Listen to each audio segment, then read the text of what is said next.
And what is up, everybody? Welcome to the stream. I'm Braethorn. How the heck are you?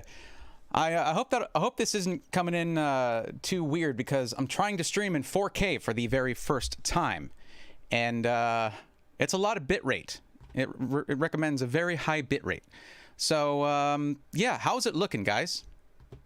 Everything looking okay? I hope everything's looking okay. Because I realize, of course, that there's quite a delay between... Oh, actually, no, I just have it paused. But what's up, guys? What's up, Swarm? How's it going, everybody? Welcome to the stream. I am Braethorn, as per usual. What is up to all y'all in chat? Let's see. Risen Bull was here early, of course. Walter Bledsaw, thanks for coming in.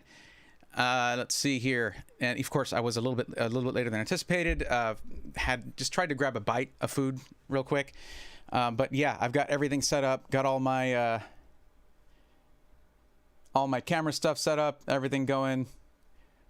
We've actually, we've even got that's my top-down camera right here. Hello, how's it going? And we've even got a spreadsheet for this. So I just realized, of course, that I'm going to be on this side of it, so I should probably like move it over or something. But yeah, let me actually move these back over here. There we go. I have a nice clean screen there. Don't need to see all that. There we go. Close that. Okay. So we'll actually have a spreadsheet. I have some things to show you guys, some things ready to go, and we can even add some more. Everything looking good. Nice low latency 4K. Awesome. Yeah. Well, they recommend between 20,000 and 40,000 on the bit rate, and I was not about to try to do 40K, but we do have transcoding. So you guys, if you want to watch it at a lower resolution, that's fine. This is going to be cut up and uploaded as a separate video, of course, which is why I'm learning my lesson here. I'm not going to be running music in the background. I don't think I'm going to do that. Let me actually... I'm going to record on this guy. There we go. Thank goodness for 1 terabyte SSDs in external recorders, because then we can get high quality 4K for everything. Anyway, yeah, this was a hectic one because I'm really trying to refine my... oh, why am I still on this screen? I don't know. But you guys already got a preview of the things we're going to talk about. Those are the things that I have here, like, to talk about, that I have with me. We're going to unbox them. It's going to be a great time. I don't know. I'm just excited for this. I've always wanted to do... Like, I love just tech things. I love tech things. You know, just everything technological. I get excited about it. So here we're going to get to just unbox them, look at them, talk about what kind of value they represent, what kind of value they offer, and whether they're good gifts or not. Because let's face it, we're hard to shop for, people who are into technology. We're pretty hard to shop for. But before I get into that, let me redo my intro thing, because I wasn't recording on the Ninja here. So I just want to redo that and make sure I get a solid intro for this.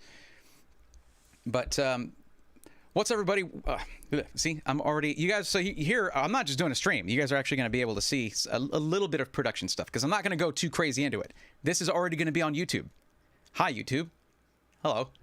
But yeah, in the past, only low latency 2K worked. If you weren't Bray, we would be worried. That's true. That is true. Michael Mejia, thank you. Y'all are all beautiful. Looking great from Texas. Awesome. Well, yes, I am, because I'm from Texas. Is that what you meant? What's up, Frank NY? How you doing? And also, let me give a big thanks before I do this thing again. Ameridan, thank you for joining the Swarmies and Smoky Animations. Welcome to the Swarmies as well.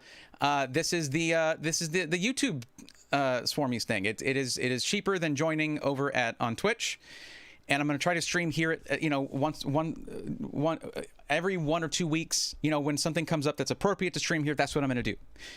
But yeah, let me do my quick little intro, and then we will continue on. I need to get a larger chat thing, because this combination window thing ain't working for me. But okay, what's up, everybody? I'm Braethorn, and welcome to the channel. Welcome to the stream if you're here live, and if you're not, well, you get to view a shorter version of this. Holidays are upon us, and if you are... if you're close friends with, or you know someone who is a tech junkie of some kind, or someone who is a professional that uses technology a lot, I mean, in any case, or just an enthusiast, we can be hard to shop for, and for that we are sorry. So my goal here is to find as many gifts under $100 as we can. I have a list of them, some that are here that we're going to unbox here just to have some fun with it. You know, take a look at them, see what value they represent, and we'll go over them. See, and the latter half of this is actually going to be me working with chat to find more deals. So chat, y'all are on notice. I'm going to need your help to look for some more deals. What we're looking to try and keep everything on Amazon because it's kind of the most ubiquitous platform for this kind of thing. Most people have Amazon Prime, and it's just going to, you know, they're usually fairly clear as to when you're going to get things. And with the holidays, that can be pretty important. Now, I do have a spreadsheet, by the way. Check now, I do have a spreadsheet for this. Check the description for the video, and you'll see that there's a spreadsheet there with links and everything. You can go in there, select the ones that that you're interested in, see if the prices have changed as the holidays draw closer. But that's just to sort of bring everything together, collate it, make it easier for you guys to actually pick the ones that you like and go ahead and order them. So now those will have affiliate links in them. It doesn't cost you anything extra, but it does support the channel if it's through Amazon. It's going to have an affiliate link on it. So just I appreciate y'all doing that if that's the case. So I can see Bray's beard line in 4K. It's not that clean. I didn't get to preen really before this. I mean, I'm not stinky or anything, but I didn't get my time to like pretty myself up for this. I just really wanted to get started. But I feel like, am I dim? Am I a little dim? Or am I looking okay? Looks like on this side, it's pretty dim. Let's go ahead and get this light on. It's for this camera that's over here that you're not going to actually see until the video. But are you going to turn on, buddy? You going to do that for me? I'd appreciate it. Cool. There we go. See, that helps a little bit to get a little bit of a fill light, even though it's on a camera for a certain angle over here. This is just going to be that camera showing my hands or opening something, stuff like that. But yeah, what's up in Richmond, Virginia? How's it going? I actually lived lived near that, well, kind of near that area. I lived in Silver Springs, Maryland for a couple of years. I was up there living in the DC metro area. God, that area of the country is so beautiful. Those who see every port, please don't tell me that dynamic. I will lower the resolution immediately. Please, no. I don't have flaws. No, I don't have flaws. Leave me alone. Let's see. Yeah, of course, Rosaro, it's graphics cards. As long as you have a PCIe slot, then you're good to go. X16, yes, of course. Any motherboard, it will work on there. Yes, it is going to be compatible, of course. Lonely Yeti. Oh, okay, welcome, Lonely Yeti. Awesome. Yeah, I'm not. Frank NY. I actually cannot stream on both. I can only stream on one at a time. I noticed you said I wasn't on Twitch earlier, so. Now he needs his hat. Yeah, start the stream. I don't know how much longer we can look into each other's eyes. Sorry, Zon. And from you guys looking at the thumbnail. Sorry about that. It was really a reused thumbnail because I was like, really? That's the thing about YouTube streaming, guys. You got to make a thumbnail each time. But most streamers now just use the same one if you're consistently streaming here. But for what I do, my streams are specific to what I'm going to be doing. So let's get this started. I'm going to check my top-down camera. Actually, I meant to have that as a hair light back there, but it's actually a little low for that. So let me see what it looks like when it's on. Give me a second. A hair light, right? That's kind of cool in that it gets sort of an effect of like, you know, visible light elements are pretty cool. So I guess I'll leave that on. That's going to help, you know, separate me from the background, which is not a bad thing. And we're going to maybe crank up the key light mini a little bit. Okay. So this is the, which one is this? I need to remember which pedal is what. Okay. That's our top-down camera. Look at how clean this is. You guys see why I spent so much time getting everything ready? Because, like, you can show stuff off really well with this, and I can zoom in if I need to. Just look at how scared Krillin is. He's so scared. He is very scared. It's very in character for him. So what you guys will see is when I'm going over something, there may be a lot of top-down footage on the stream, but in the final cut of the video, there's going to be more of this because I'm recording this angle separately on the Ninja V Plus. So that's going to mean I have the separate things to work with, or Cuddles does for editing, to edit them on top of each other however we want. It's okay. After we look into each other's eyes, I feel like we know each other much better. Zon N, absolutely.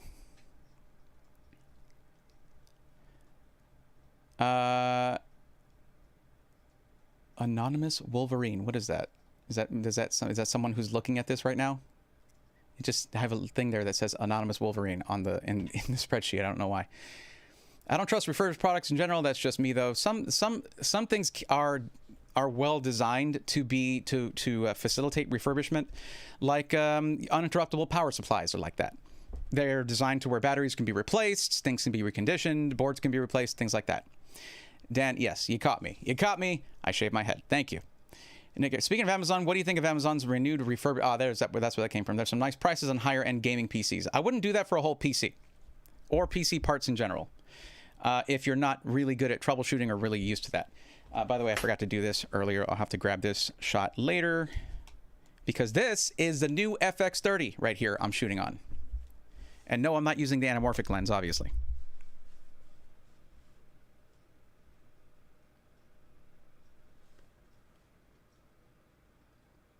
Move that around a little bit. And this is so we can color grade that later. How about this one too? Why don't we get this one too? Am I recording the stream side of things? I don't think I am. Hold on. I don't have it set to auto record, unfortunately.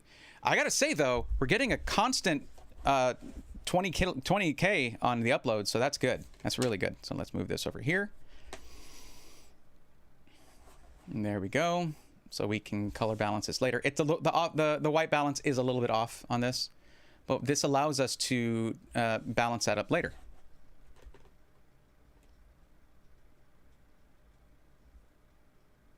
If you do know someone who's really into photography or videography, these color checker passports are awesome for that. You even have the focus one here and white balance gray right there. Very good to have. Let me get that on this camera here too.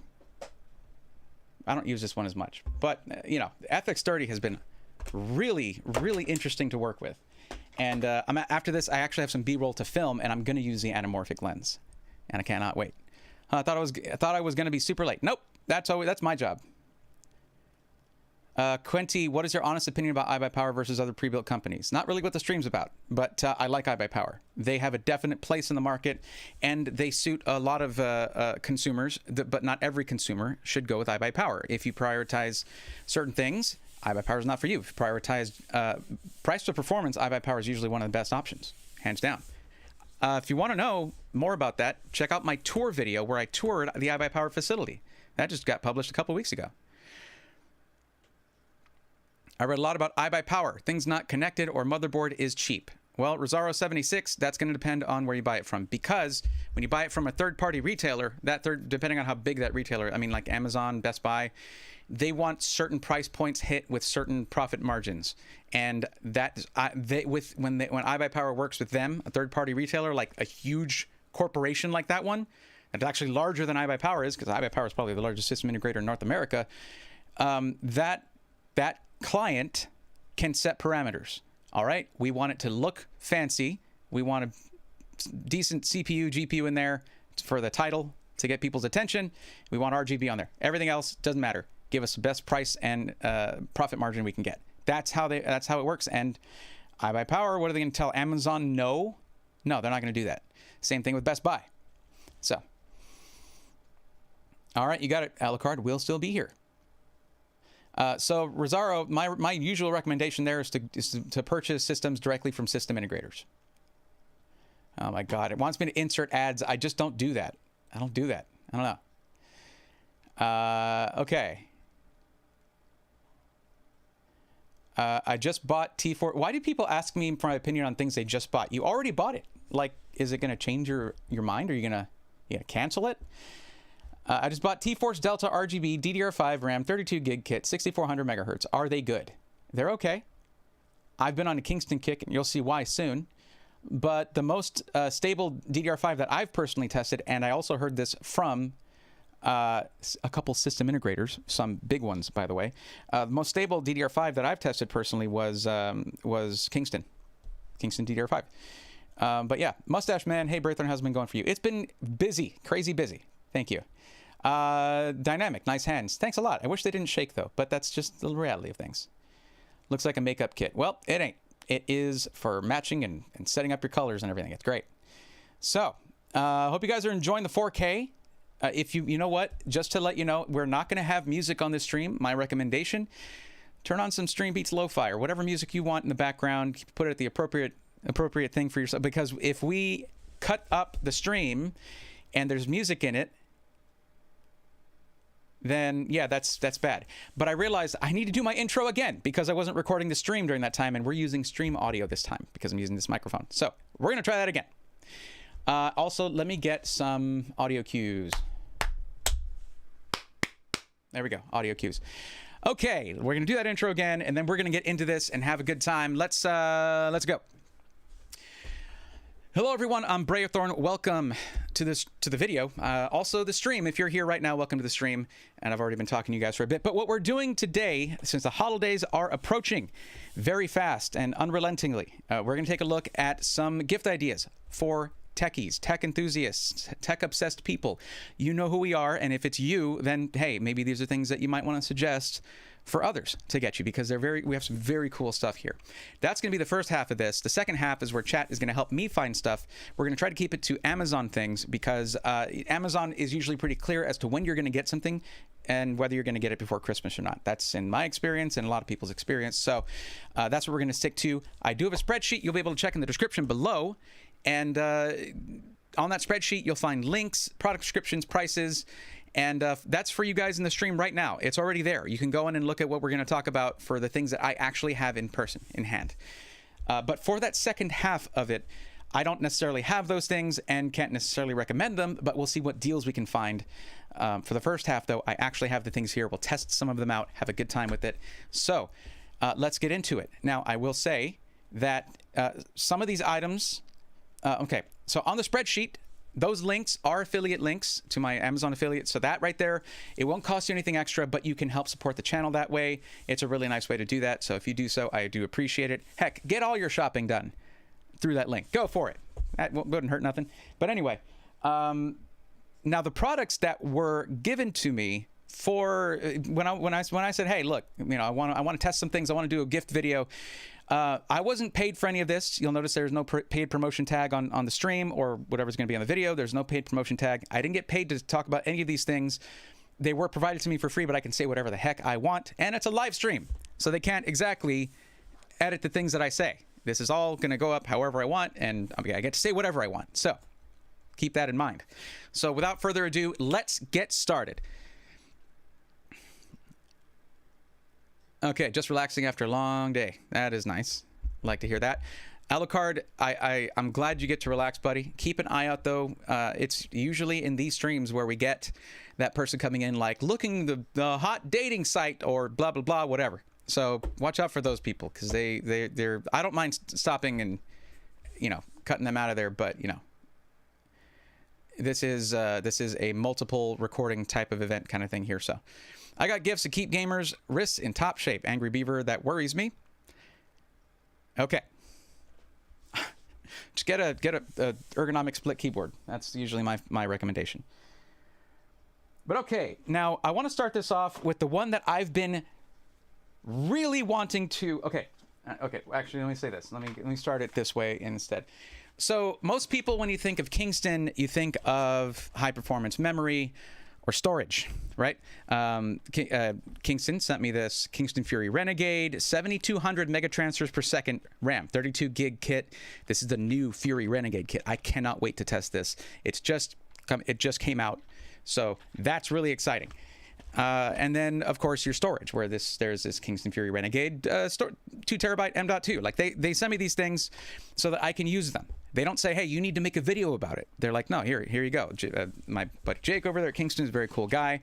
But when I talked about this, like, hey, you know, like I know you guys don't just do storage and RAM.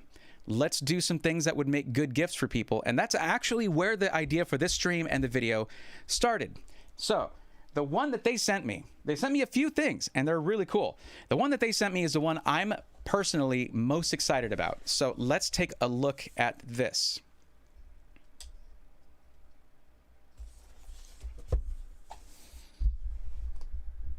Okay, I need to make sure I get the best little angle on this other camera too, but that one's not going to go through the stream. You won't see it. It's just going to be some extra. Don't fall down, buddy, please.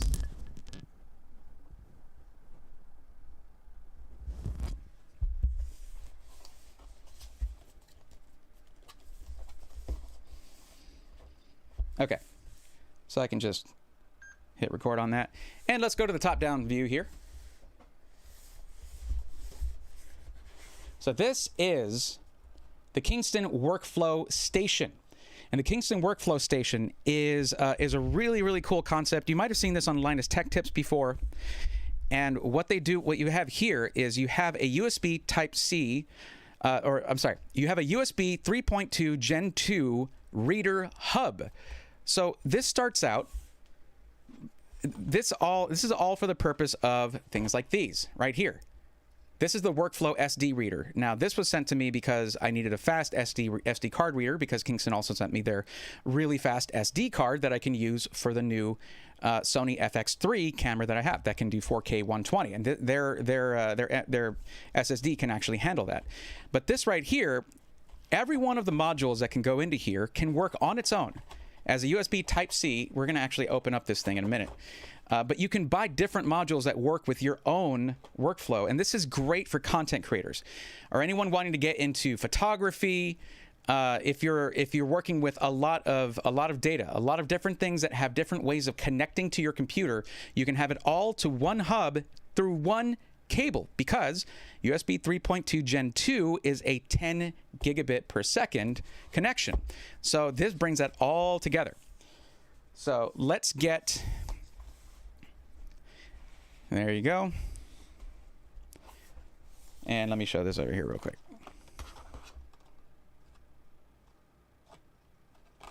So let's get this thing opened up, and then we'll look at the other module as well that they sent.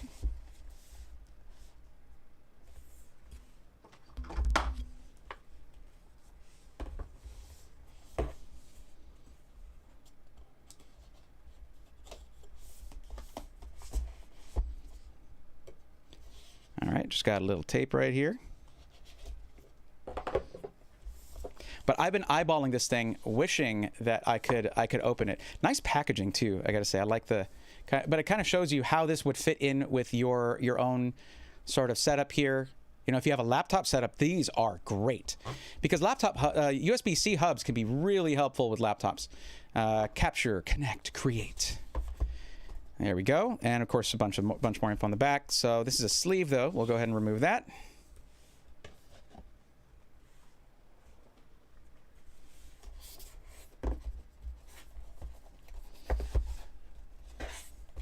I'm just trying to figure out where the heck this thing opens. Here we go.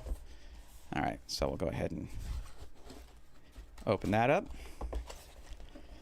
And right off the bat, right here, we have some cables, of course. So this right here is a Type-C to Type-C cable.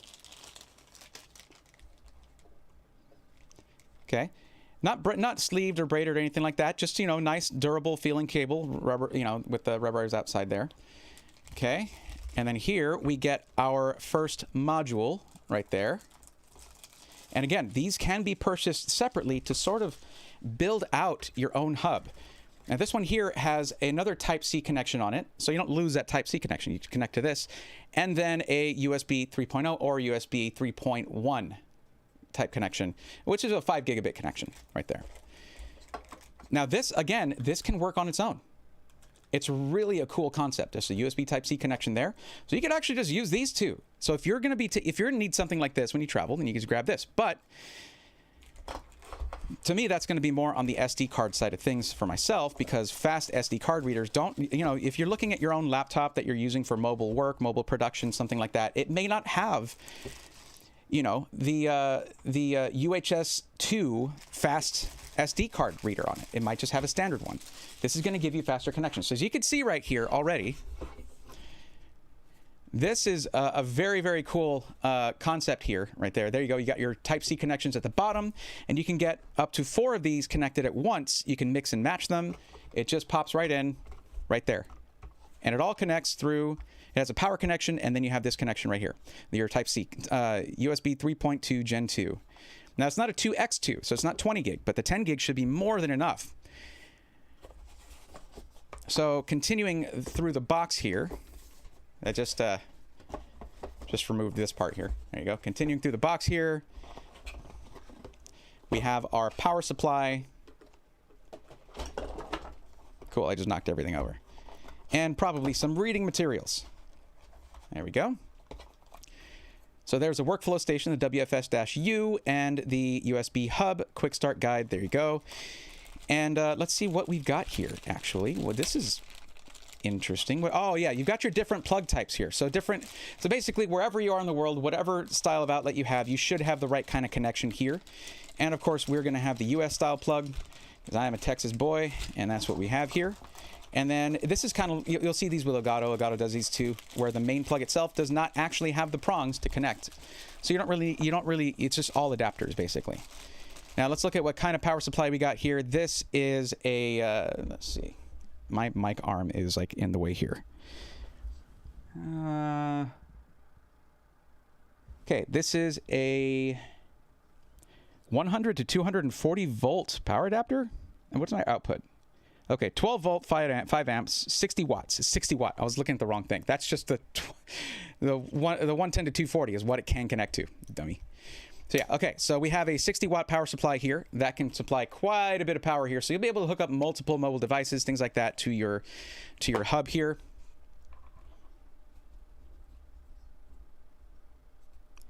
All right, I need to remember there's no music. If I go silent, there's nothing happening. Holy crap, 158 people. Wait, are y'all telling me?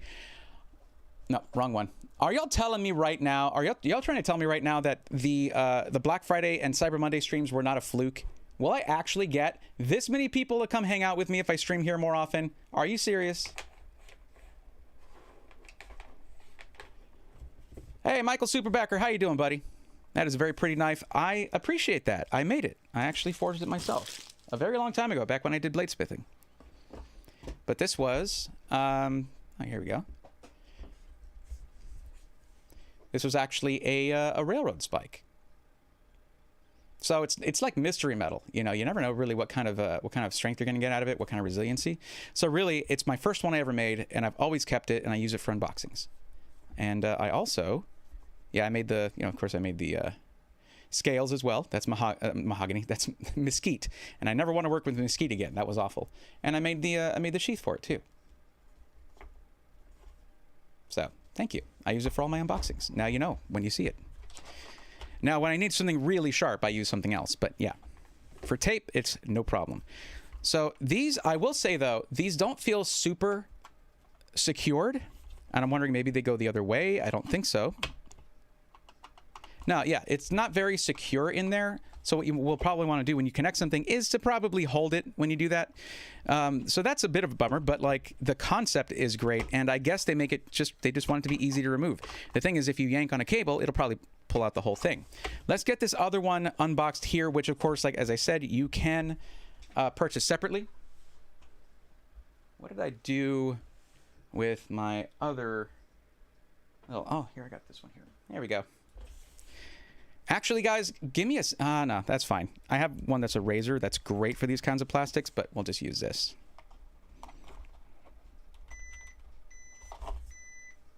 Oh, did that run out of battery? Okay. I shouldn't have let that one continue running. But, actually, I can put it on the... Hold on, let me change this.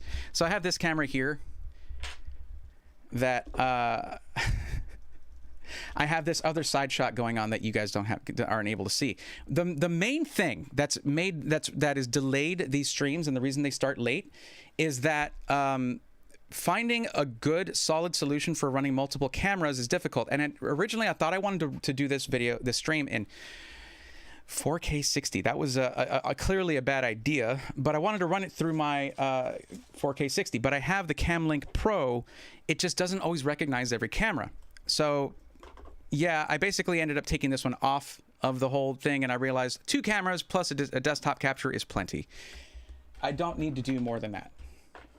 But yeah, let me get my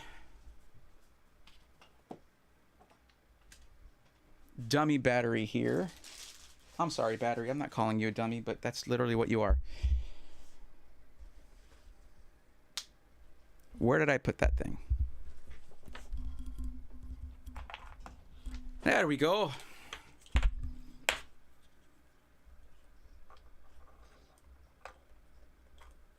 Ignore the jokes from you today? How could I? I couldn't do that to you.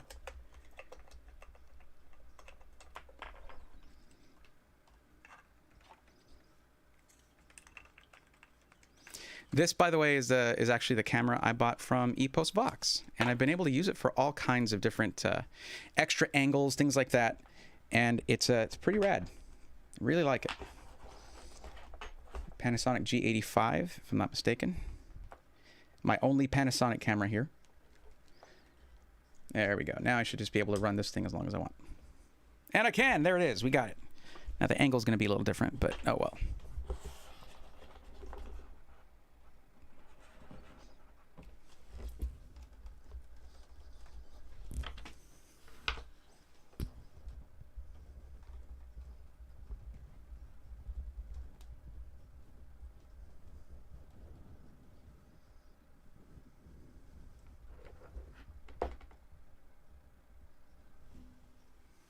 There we go.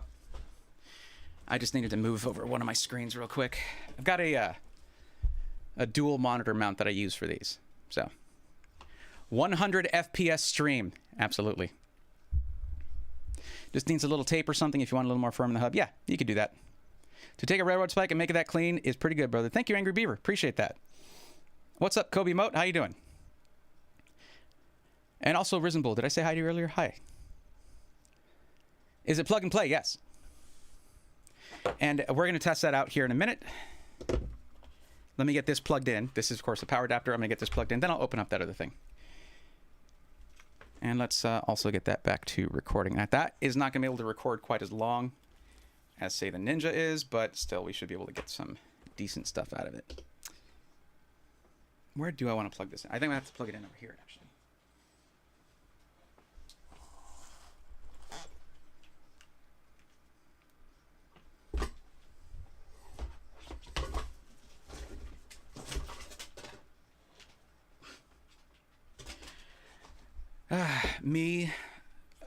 Okay, so this is me, sets aside this extension cord in case I need it later. Also me, puts a bunch of stuff on top of it in my rush to get the stream started. Yay me! All right. But I actually want to test out some transfer speeds on this thing. So we're not going to go easy on it just because it was sent to me for free. If it's got slow transfer speeds, we'll see about recommending it.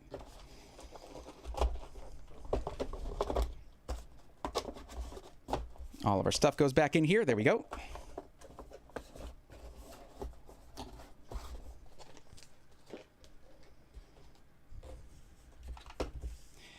And we'll get our power going here. There we have that.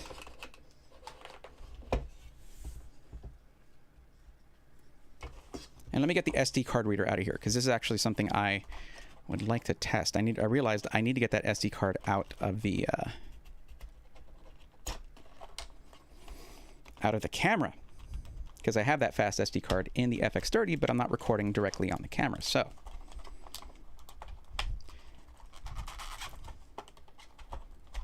I really dislike this kind of packaging. It always feels like I'm going to cut myself. I never do, but I shouldn't say that. Knock on wood. And then knock on the IKEA table, because that's not real. This one isn't real wood, but I do have wood supports that I attached to it. So I did knock on real wood, all right? Now, of course, this guy right here, if you get yourself the additional pieces here, this does have its own USB Type-C to Type-C cable. So this is actually ready to go on its own. And this one is the dual SD card reader, and it is SDHC, SDXC, UHS 1 and 2. So this is a very fast USB SD card reader. Now let me get this one out of the camera here. I just got to reach over and grab it. 1 second.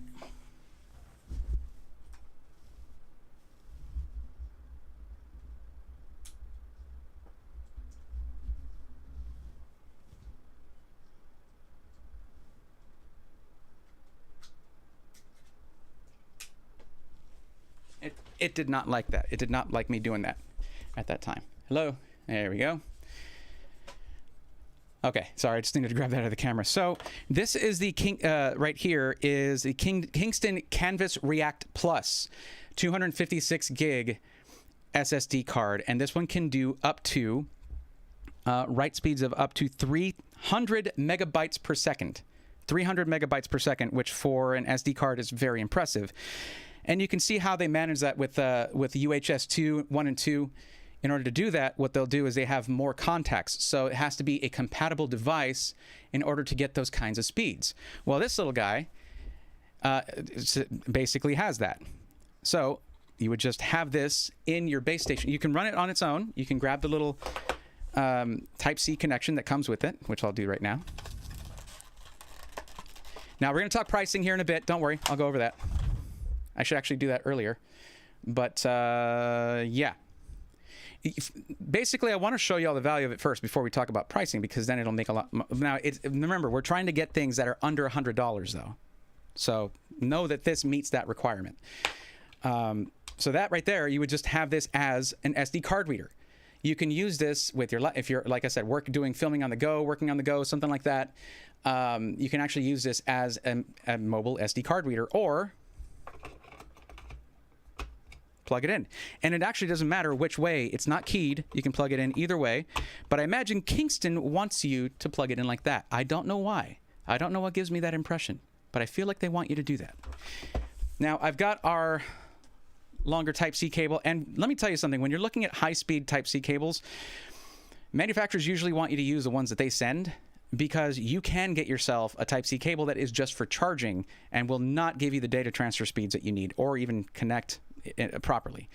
And here we're talking about a device that wants to do 10 gigabit per second, up to 10 gigabit per second, depending on how they sort of split that up for this whole device. Earshot. Did I give you an earshot? Sorry about that. Okay, now in order to get this connected, I actually have to move it, because I'm going to try to connect it to an actual Type-C connection on my PC. But we're going to go ahead, let me go ahead and put this card in here, and we're going to check transfer speeds. I want to see if this thing actually does what it says it'll do. It's kind of why I have the extension cord, so I can basically plug this in wherever I want. So I'll be plugging it in back here. There we go. Don't need that. Yeah, I do need that. Okay. Right there. That. There we go. Okay. So we actually have the Type-C connection on the top of the PC there.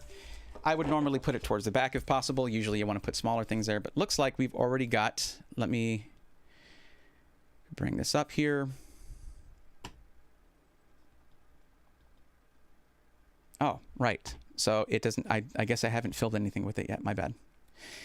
Well, we'll just try writing a file to it from the PC. Okay. Give me just a second to do this here and go to that. Okay. All right. I've got a 4 gig file here that I'm going to try transferring over. Let me go ahead and switch over to desktop mode and we'll take a look. So we're basically going to take a file and write it over to there and see what we get. We could use Crystal Disk Benchmark for this, but it's not. It's just an SD card. I don't really want to mess with that. So we'll take this file here and drop that in there, and then we're looking at 251 megabytes per second. 251 megabytes per second. That is not bad. I mean, seriously, if you're just doing a regular SD card, you're going to see 90. So that's a lot faster. So let's try bypassing the hub. Wait, what is this? Oh man, I got to tell you, no one thinks of running things for vertical screens, and it's really frustrating. And right now I'm talking about the YouTube dashboard. It is not suited to vertical. YouTube is not receiving enough video to maintain smooth streaming. Oh no. Okay, we dropped down to 10K. 7K? Why? Is it because I plugged something into the USB? Like, why? It's 16K. This is fine. You're fine, YouTube. Is it looking rough, guys? You can tell me. I'll listen. I trust you.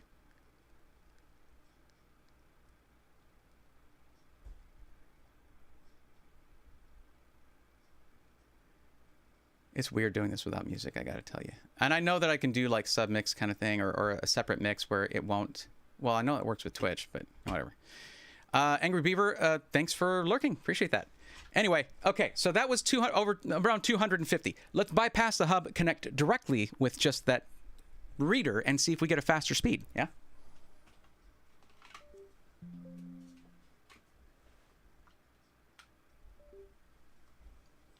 There we go. Let's find out.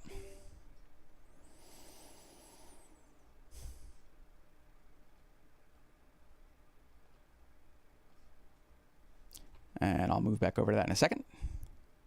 There we go.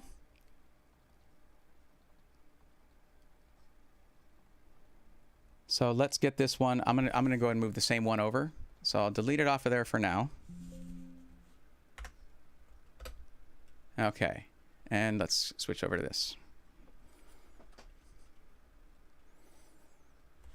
So we're gonna get the same one here and drop it in now. Let's see what we get. Huh. Okay, it's climbing. Okay, it's about the same. Hey, you know what? When you can connect this thing to a hub and get the same speed, I don't know why it took so long to get started, but that's whatever. 250, just about 248 to 250. So that means going through the hub is taking nothing from the speed. Why am I on this? I was on the wrong camera. No. Okay, let's try that again. Good job, Bray. Look, these things aren't labeled. I just hit a pedal. Okay, let's try that again. Sure. There we go.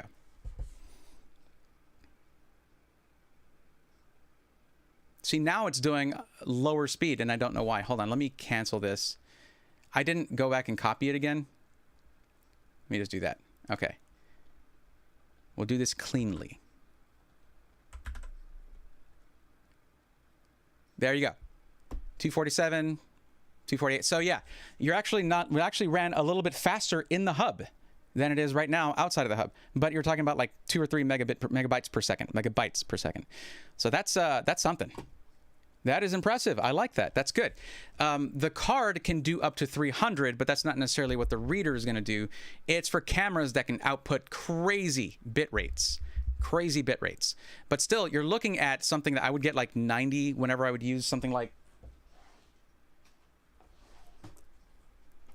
Whenever I would use something like this little guy right here, which is just a little Insignia card reader. Whenever I would use this, which it is USB 3.0, but it would get like 90.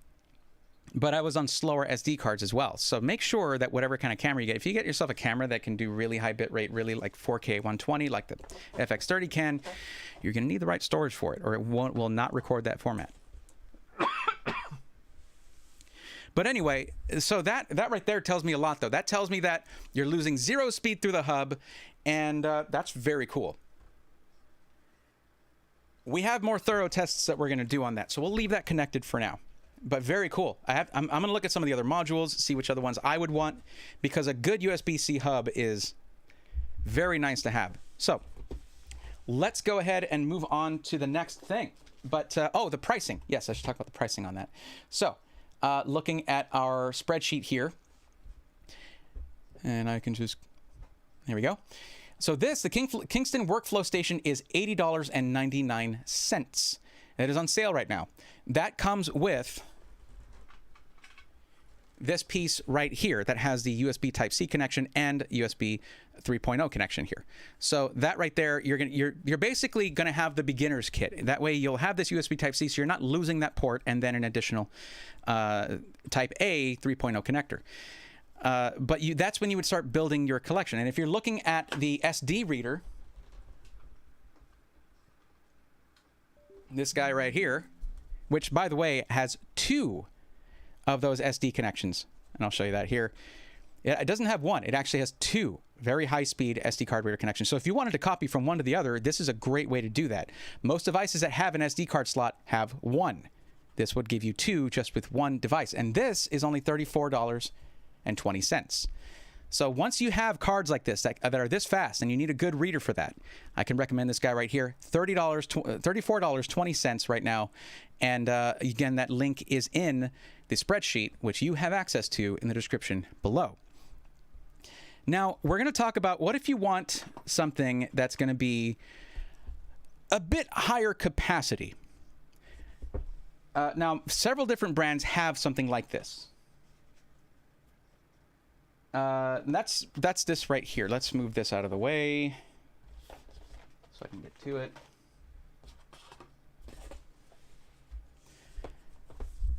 And I'll move my keyboard over here. There we go. Wrong thing. And there we go. I need to make that a faster transition. So this is the, this is the Kingston XS2000. And this is a durable, portable SSD that is up to 2,000 megabyte per second read speeds, up to 2,000 megabyte per second write speeds. Now, there are, when it comes to portable storage, there are more and more options all the time. But this one's very cool because you're actually getting this in a very small form factor. It's several different capacities, starting at 500 gigs up to 4 terabytes. And that means it comes in at different price points. So let's take a look at this one. This is going to be a real simple one because it's really a simple device.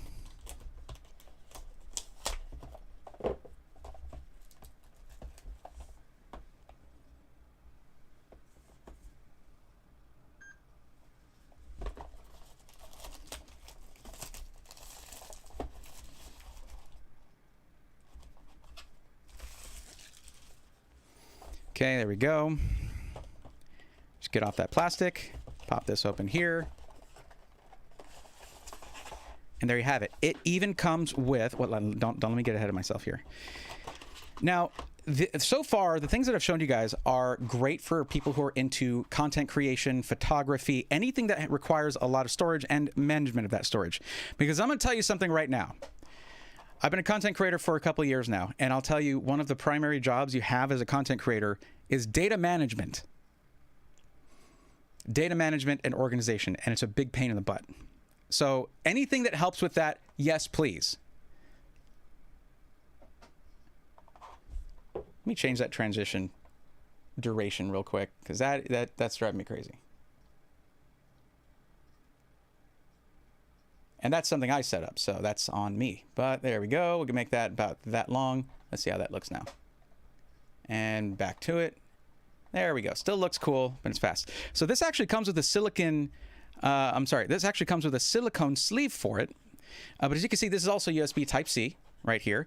And that's it. It's just very simple. This has 2 terabytes in this one that they sent me. And that was just Jake knowing that I have a lot of data to manage and that I might be traveling quite a bit, and just having a 2 terabyte drive like this.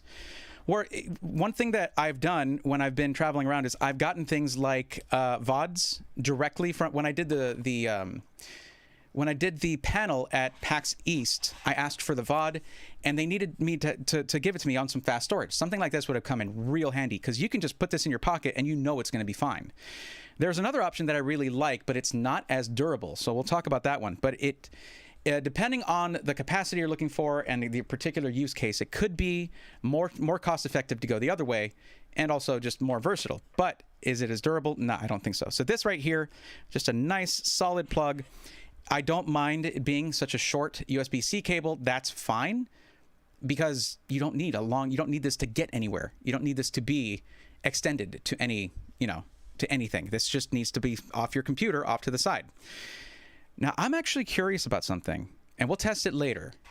It might not work, but it might work. I'm very interested in this.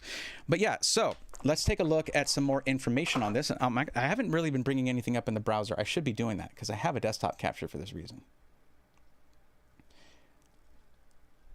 Like, let's just show this really quick. This was the page for the Kingston Workflow Station right here. So as you can see, it's $80, 19% off right now. And on this one page, you'll actually see that there are a couple of the readers. You have the micro SD card reader and the SD card reader as well, all on the same page. And this is currently set to arrive before Christmas, but there's only one left in stock. All you got to do, though, is look at the different options for purchasing it. There'll be more options if this one runs out, and it'll tell you about when it would come in. But I would say this is just a great way to start someone off with organizing their data and having different ways to connect to it. Now, let's see. So yeah, both of those products are on this page right here, and you can see the SD card reader that I have on the spreadsheet here is $34.20.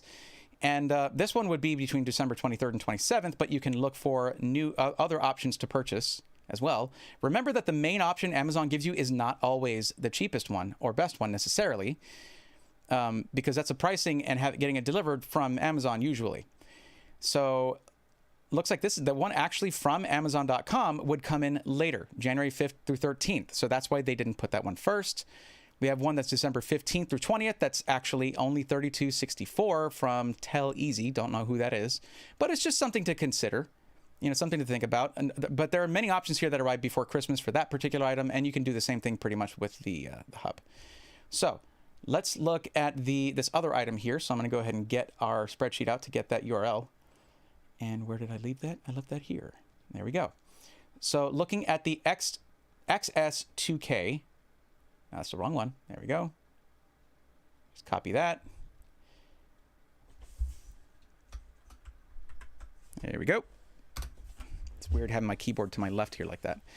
Here's the XS2K. So this one right here, if you start off at a 500 gig, which is still a sizable amount of storage, think about this versus something like a USB flash drive, a thumb drive, you know, those you can get some that are fairly large, but prices are going to vary. So with this one, you're looking at $71 for something that is nice and durable with higher, you know, usually faster transfer speeds than your average thumb drive at 2,000 megabytes per second. We're going to test this out by connecting it directly to my PC, but then I got another idea on how to mix these up. So let's actually do that.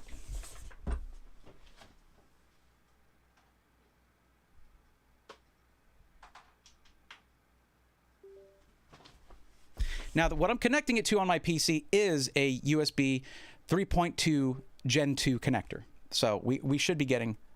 No, stop it. Dropbox, it's all nosy. Okay, so here we go. It has its own name, its own label there. Kingston G is the drive there. And let's go ahead and get that same file that we copied before.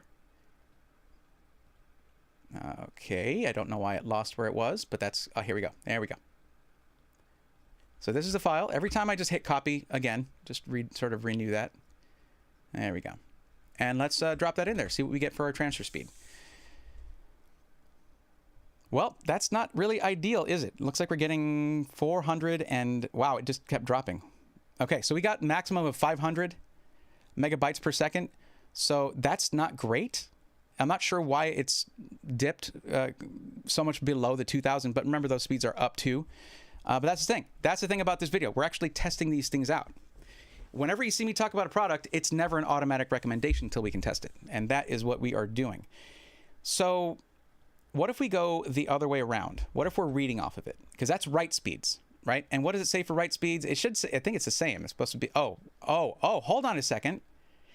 It's 5, wait, no, hold on. What are the write speeds supposed to be?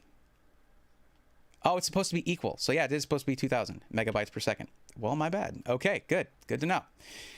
So let's get back to this, our two windows that we have here. Okay, and now we're going to try writing this over to here.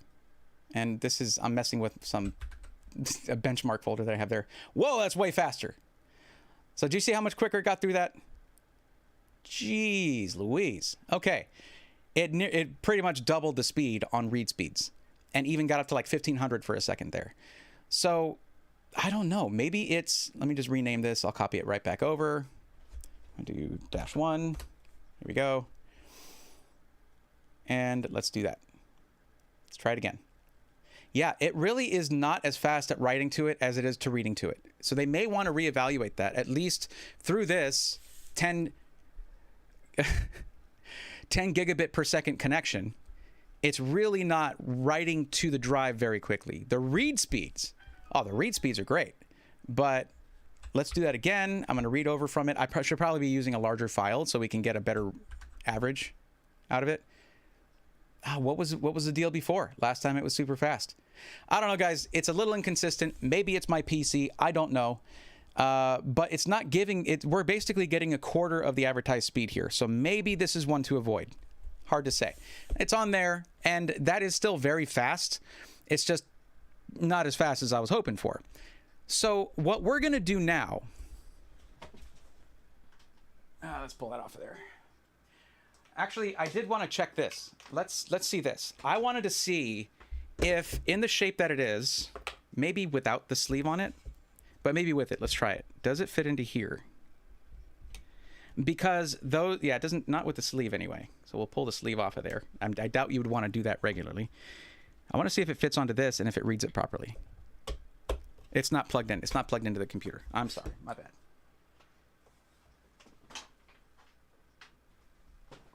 Well, I did feel it click into there, though.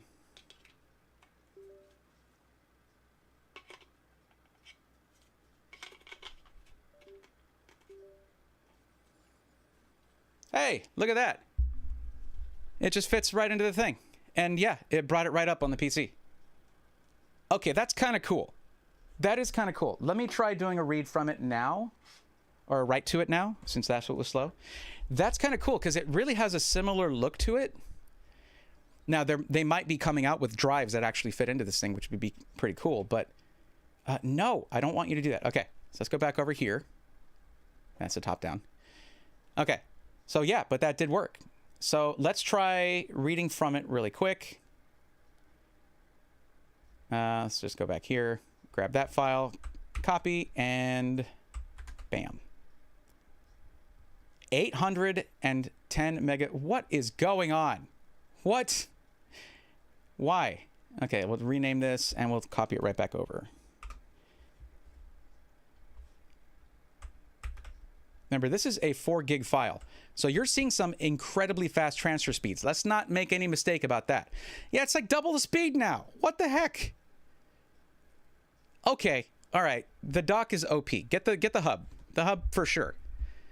Yeah, that's cool. That's you can just slot this thing right into there. Very nice. And it should work with all other devices too that use USB Type-C. Just make sure you use a fast one so that it can get a pretty decent connection out of there. Nice mouse says, wait, where did I see that? I just saw the words. Nice mouse pad and mouse, and also nice mouse. Risen Bull, thank you, and Dynamic, thank you. Yeah, it wasn't the wrong camera. We're learning something here, though I will never stream. Don't worry, DC MCF, we got more stuff coming up. And we have 260 people in here. Good Lord, that's more than Black Friday. Are you kidding me? Oh, it's views. Oh my gosh, I'm an idiot. I'm like, wow, that's so many people.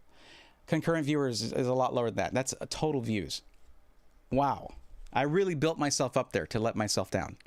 That's okay. All of y'all are awesome for being here. Thank you.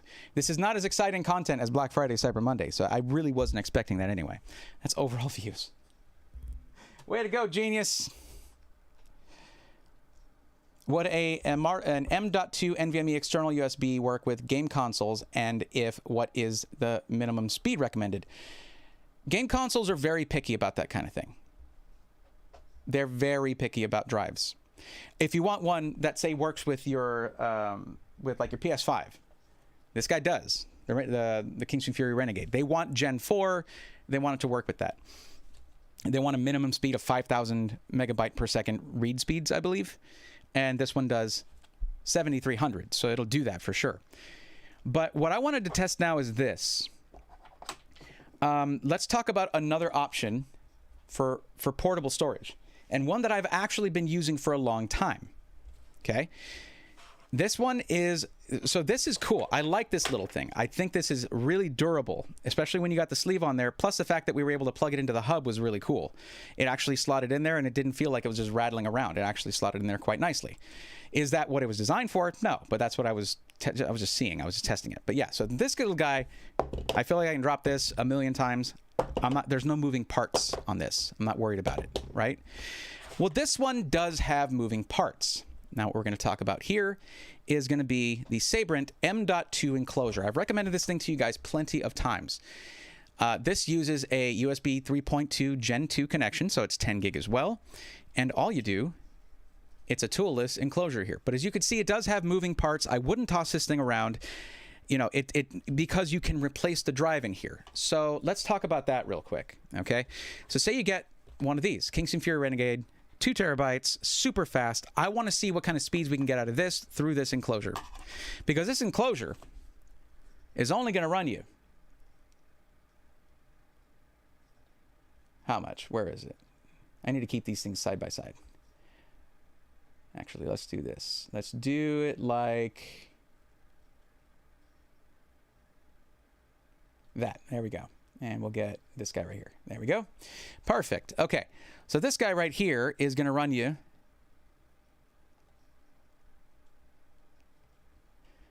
There we go. Is only going to cost you $28.99. The thing, though, is that this doesn't come with any storage.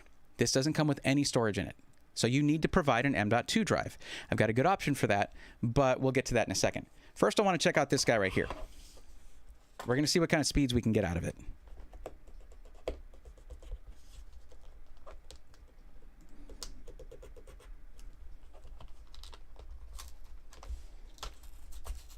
Really, truly don't like this kind of packaging. I don't. Oh, that's got a nice... one thing about these drives, about these kinds of drives, is these stickers are actually thermally conductive for a purpose. So when you're ever like, should I take that off? No, you don't need to take that off. You can leave it on there. But let me show you how easy it is to use this thing. It's quite brilliant, actually, because it uses, like, you know, your Q clamp thing or the Q connector. Wait, is this thing stuck? What's going on here?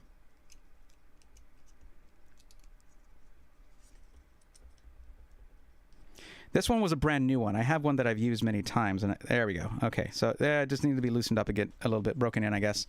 Okay, so you'll put this thing in, and it's keyed. You can only put it in a certain way. You see that right there? And that shows that there's a little divider right here. So there you go. Just put that guy right in there. You put it in at a bit of an angle, like this. Okay, make sure it's all the way seated, and it won't. Unless it's all the way seated, it won't work with this. It needs to be farther in, basically. It's not all the way in there. There we go. Give it a little wiggle.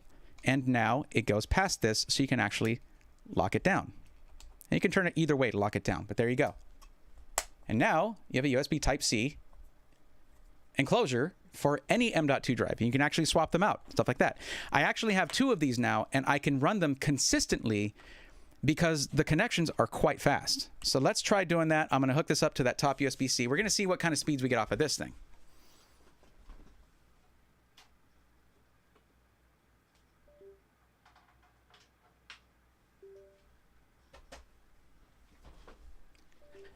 Okay, let's see what happens now. It's probably freaking out because I'm just installing all these different kinds of storage.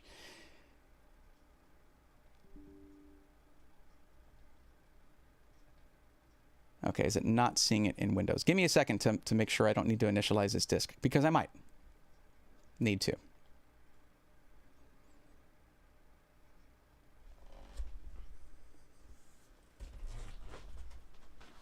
It is getting hot in here. Oh well, them's the breaks.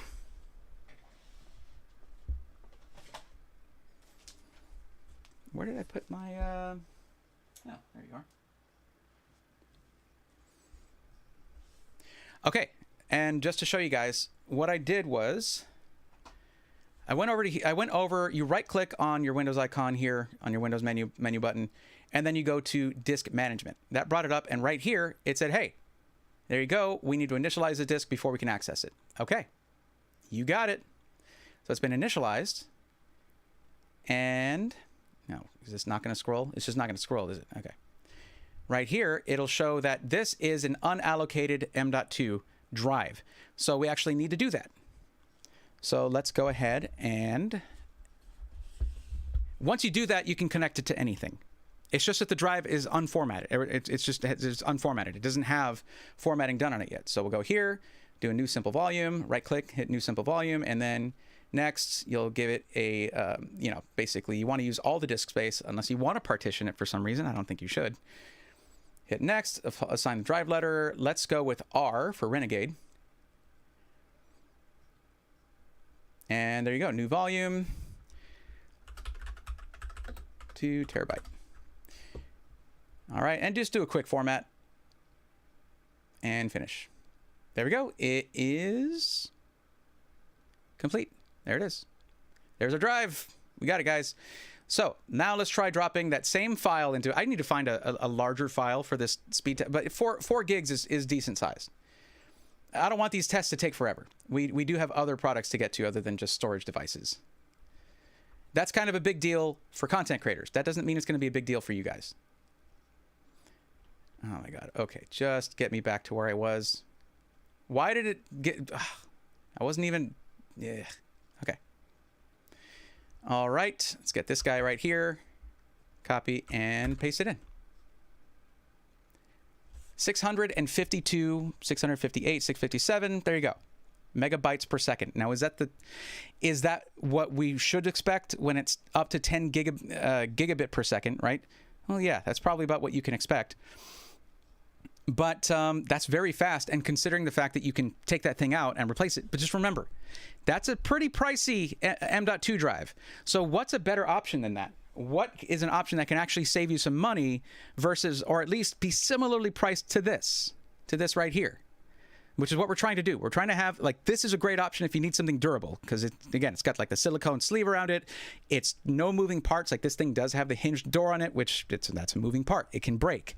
So, actually, I'm realizing I don't know where I put my box that has my spare M.2s. See, my problem is every time I move everything around, and that's the problem.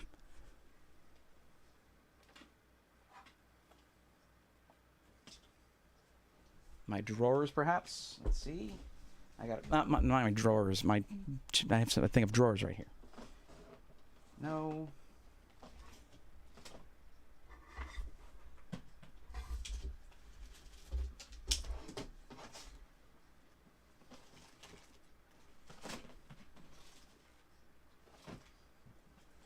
Boy, how smart of it is me. How smart is it for me to be doing this live? Isn't that just the smartest?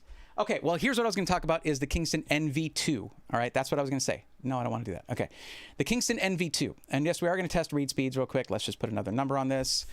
-3, there we go. And we're going to try to copy that back over to this folder. See what we get. Holy crap, what was that? What? I didn't even catch it. Jeez Louise, hold on a second. Let's try that again. 3.2 gigabytes per second read speed. Holy bejesus. Okay, that was really fast. Well, sure. Okay, reading. So here's one thing that I use these for. And that's why it works. So this drive right here. Okay, let me switch over to my main camera. This right here. This 980 Pro 1 terabyte is what I've been using for a while now, and I'm probably going to switch over to this Renegade drive for this. But I've been using them, I use these as my game library so that when I get a PC to review, unbox and review, I can just plug that little thing in, which is, I have another one, like, where did I put it? I had it right here, yeah. So like, I just have one of these with my Steam library on it, and then I just install Steam and then point it to this thing as a library, and I can open games and they run super fast. So you have a mobile game library here that you can actually plug into your laptop, into your desktop, into whatever, and yeah, super fast, and it's really nice. So, though I will say, you know, if you're just trying to copy over data and you can leave it sitting for a second, how much faster this thing is than this won't matter, actually. And I honestly like the durability of this thing. It's lighter, too. So it's kind of a tough call. I'm gonna leave that up to you guys, whichever is the best for you. But both are linked in the spreadsheet. But let me talk to you about the NV2 SSD. The Kingston NV2 is a Gen 4 M.2 SSD, and it's a Gen 2. Did I say Gen 2? The NV2 is a Gen 4 M.2 SSD. I confused myself. And it is really well priced. I'm going to click that right here. There we go. Oh, wrong thing. Nope. There we go.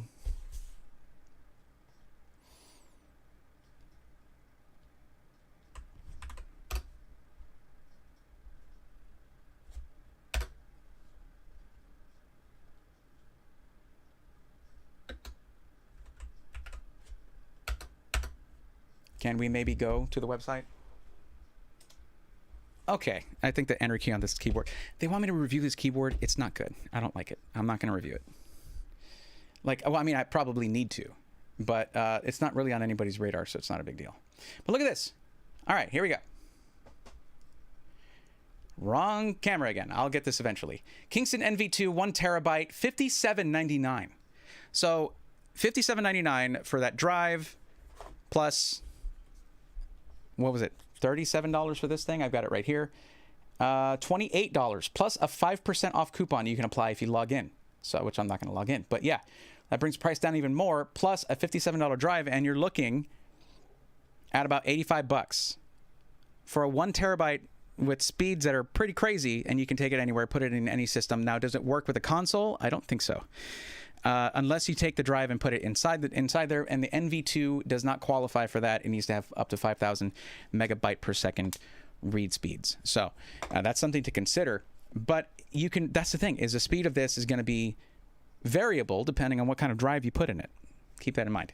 Still, just a really, really cool gift to give somebody. I think this one right here, and maybe the NV2 1 terabyte, is an awesome gift to give anyone who's been looking for mobile storage like that.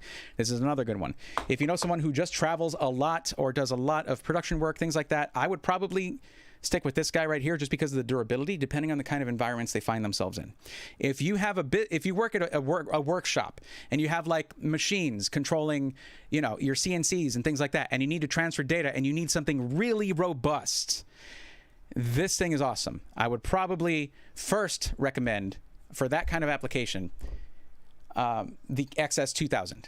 And you can get just the 500 gig one. You don't need to get yourself the 2 terabyte one like this. But this was something that Jake gave me because he knows I travel a lot and I need something really durable that you can just toss around and it's not going to have any problems, because I've had some devices break from the way my luggage is handled. So I've been keeping all of my expensive stuff in my carry-on, but I don't even have to worry about that anymore with something like this. So that was really cool.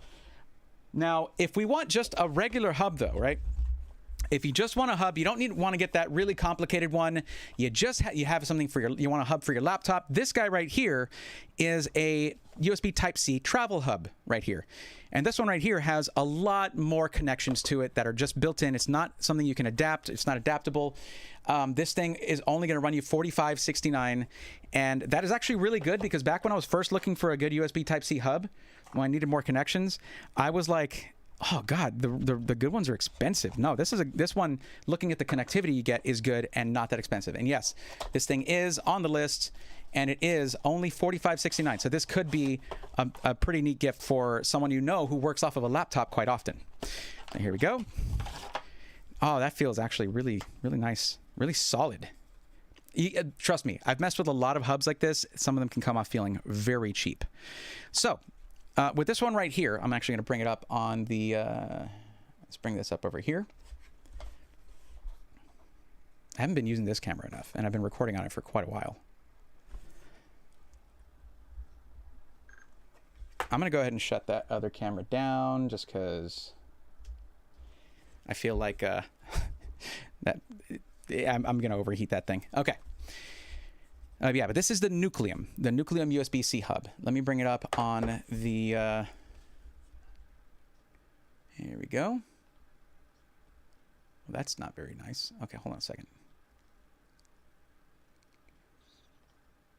Okay, sorry, you're not looking at much. Here you go, there's my face.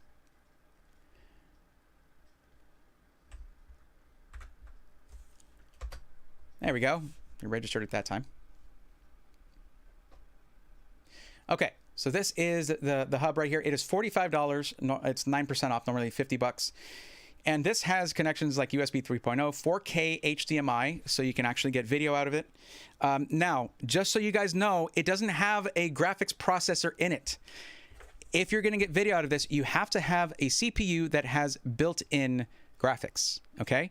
So if that's on desktop. If you're trying to go into a USB-C on your motherboard and get video out of this thing, you had better have integrated graphics, and understand that some motherboards will turn off your integrated graphics if you have a dedicated GPU. So before you go out and say, this is right here, I want to get 4K, and it's not going to be 4K really high refresh rate for gaming. No, this is if you just need an additional monitor for your laptop, something like that. Now, and then you've got let me see here. We have, that looks like the charging, the port to power it right here. I'll go back to my top down. There we go. So we have our port to power it up right here. And is there a charge cable with this? No, it was really just the thing. I think this is, let me see if I can find it on the product description here real quick. Because it should have it laid out. And as you can see, there's a lot of competitors in this market. There are a lot of different options here. Let's see if we can overtake that a little bit. There we go. Well, that's unfortunate. Okay, I'm going to shrink this down in the spreadsheet real quick just so that I can, yeah, there we go. Perfect. There we go. So looking at this, it should have a breakdown of all the ports here. Okay, there we go. USB Type-C, obviously, but what kind is it? Alrighty, well, USB 3.0 Type A. Then you have a micro SD and an SD card reader. Does it have the, let me see. Transfer pass-through, SD, micro SD. Okay, looks like SDXC, so that's good.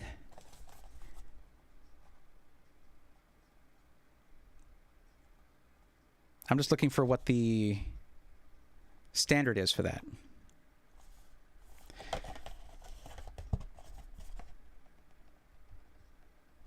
Oh, by the way, most of these things are going to probably have, I think, a 2-year warranty on them. I think that's what the standard is from Kingston, depending on what the product is, of course. But okay, SDXC, SDHC, micro SDHC, micro SDXC, UHS 1. Okay, UHS 1, not UHS 2. So let's not lose this little guy. These are not these.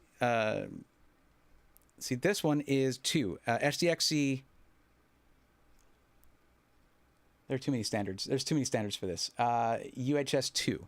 And those are some of the most expensive SD cards. Then you get into CF Express cards, and those are really pricey.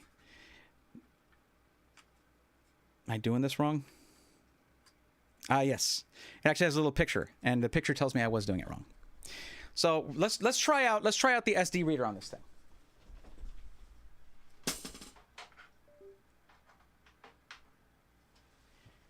If I can say one downside to the hub is that the Type-C connector is permanent. You can't swap. You can't put a longer cable on there, which would affect your speeds though.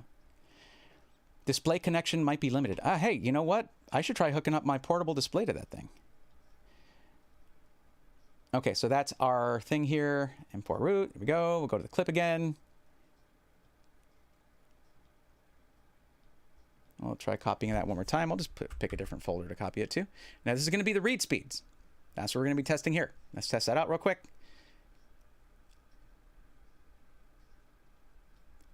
And let's just throw it in here. So that, you can see why I like this thing so much. This thing got, what was it, 300 megabytes per second, and this is like normal speed. It's not reading it as the speed of the kind of speed of card that it is, but we got 250 off of this. So yeah, that's about 3 times the speed of this. So if you need really fast SD cards, so this hub is nice that it has it there, but remember that there are options that are faster if that's what you're looking for. And if you're using this for a professional setup, I recommend the Workflow Station instead. If you're using it for a professional setting, Workflow Station 100%. But for travel, to have more connections to a laptop that has limited connections, this is fine. So yeah, there you go. It's done. In the time that I was complaining about it, it finished. So there you go. It's a Bray Awesome Zeus. A 12700 is a good chip. Nice Zeus, yeah. 12700F. You guys recommend StarForge? They're okay. There are some sacrifices they make in the name of aesthetics that I can't get behind. You shouldn't give up 3 intake fans to put a fancy panel there. I love that panel. It's beautiful. They should have replaced the front glass with it. I think that would look sick. Anybody agree with me on that? Anybody?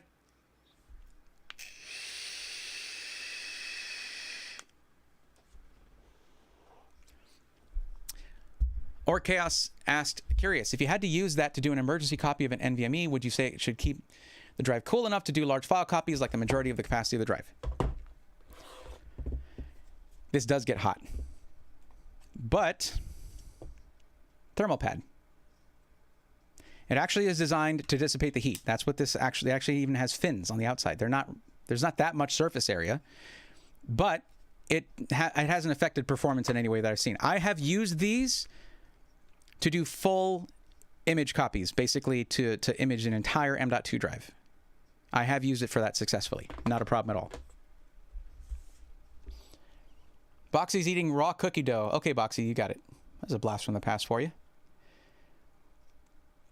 Fast charge. Speed equals time. Well, let me see. What is the charge on this thing? Let's see. Let's just look at their marketing page. I mean, that on the information that it provides here.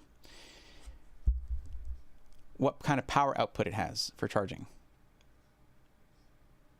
Okay, so you can use all of them at the same time. Not a problem, of course. Good deal. HDMI output for up to 4K UHD or full 1080p. It is for this is really for a business laptop kind of thing where you just need the extra connections. You can use it for productivity, production as well. But if you're trying to connect to something like a projector at a meeting or something like this could come in clutch if your laptop only has USB-C. If you have a really slim one that doesn't have a full HDMI, there you go. But that's the hub. Hubs are very useful, and they can make, like, no matter who you are, getting more connections is cool. Like, if a lot of motherboards are coming out with multiple USB-C connections, and you'll want to use the 10 gigabit one for this because it doesn't go above that. It is it should say in the thing what kind of Type-C connection it has. It doesn't say it right there. Let's see. Okay, let me see. Including USB 3.1 Type-C power pass-through, data transfer port, SD card slot, micro SD card slot, USB 3.0, 3.1 backwards compatible with USB 2.0 and 4K HDMI. When switching from AC power to battery power, make sure to remove any storage devices beforehand to avoid any accidental data loss. That's a good idea. If you're going to unplug your laptop from the wall, remove this thing first. Okay, get a little more juice while you're backing up your iPhone with the Type-C power pass-through and USB 3.0, 3.1 port. What's the amount? What's the power delivery? Please tell us. We seek your knowledge. Let's see what some of these questions are. Can the laptop be charged through the hub? No. Wait, hold on. Power pass-through. Oh, yes. MacBook battery being charged while utilizing all its ports. Okay, so that's why I shouldn't assume things. So let me show you what they're talking about here. So looking right here, there is one USB so if you're a MacBook user, which I'm not sure a lot of my viewers are, but if you're a MacBook user, this port right here has a little plug icon on it. You can plug in the MacBook power adapter to this. And then in a separate port, you can use, and of course, there's a plug into your laptop, and bam! This actually makes this a really nice device if you're using your MacBook Air or MacBook. This right here, it's basically good for use on PC or MacBooks, but it gives it that little extra edge if you're a MacBook user. So that's something to keep in mind for sure. So you can stop trying to convince your friend who's a Mac, who's an Apple head to stop using them, and instead just get them a nice gift. And with this thing only costing you $45, this feels way more expensive than it is, and has features that more expensive USB-C hubs deliver. So I'm a fan of it. I like it. It's just for my purposes, not as much. Nico Knows Tech coming in with a super chat. Thank you, buddy. Happy holidays, buddy. Keep making great content. Right back at you, dude. Absolutely. How are you doing? Nico dropping dimes. Yeah, it's all about the Hamiltons, baby. For sure. Guys, you guys got to follow Nico's channel. It's a really good tech channel. He's not as focused as I am on one thing. So in that way, I think it's superior to my channel. I'm on one topic all the time. This stream is very different from what I normally do. And you can tell by the viewership, which before I was hyped about. I was looking at the views and I thought that was my concurrent viewers. And I was like, whoa, no. But it's okay. I needed to do this anyway. So let me see. What is the next thing we want to talk about? We've talked about quite a few things there so far. Let me look through this thing right here. Okay, we got our workflow thing. We got the XS2000. We got the Nucleum, the USB. Nico, these things are one of my favorite things right here. I covered this earlier. And this thing is awesome. This is just one of the best ways of getting extra storage, transferring data to an M.2 drive, the Sabrent one here. And it's only like, if you're like me, Nico, you probably got a couple M.2 drives lying around. This is $28.99 right here. And it's USB 3.2 Gen 2. So very, very nice thing here. I've used this a lot for when it comes to like imaging an M.2 drive. Braithorn so humble, underrated future star. Well, you, 100%. Okay, thank you though. So let's talk about something more fun. You guys want to talk about something fun? I like audio things. I have a lot of headsets. I have a lot of headphones, IEMs. I have a couple of sets of IEMs, and I've been using Soundcore, truly wireless headphones for a while.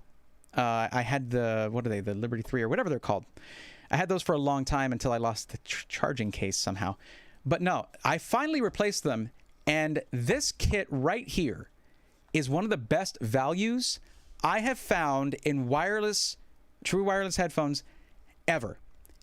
Because here's one of the main things about them, is they're kind of limited use. They work for your phone on Bluetooth, and that's it. That's the main thing. Unless your PC has Bluetooth, you're not going to connect to them. Plus, then it's slow. It lags. You can't watch YouTube when you're talking about there's a few milliseconds between. I mean, you're talking about, I don't know, 40 or 50 milliseconds between when someone opens their mouth and when the sound comes out. That doesn't work. So now on your phone, the Bluetooth's going to be a lot faster. It's going to usually sync up a little bit better, but even then it can be a little bit But this kit right here, these are the VRP10 from Soundcore. Right here. And this is super versatile. Once I saw them, I had to get them. So I bought these. These weren't sent to me by Soundcore. I don't know anyone there. And that's why it's not really, let me bring up the other camera. It's not a true unboxing because it's already been unboxed. Yeah, but these things are just really nice. So let's talk about it. Wrong thing. Okay. So these right here have a little trick up their sleeve. Okay, of course you got your charging case right here. Okay, and then you got your extra stuff underneath. There's papers. There's it actually is a bit limited in how many different earpieces it comes with, in that you get 6 and that's it. There's no foam, just the silicone, and that's it. But that's not this thing's true strength. Where these things are one of my favorites, and these also cost a lot less than a lot of truly wireless headphones out there. These are cool. They look awesome. They have RGB on them. It doesn't need that. This charges them. And let me see what it states for the charging case. I'm just going to bring it up in Amazon real quick.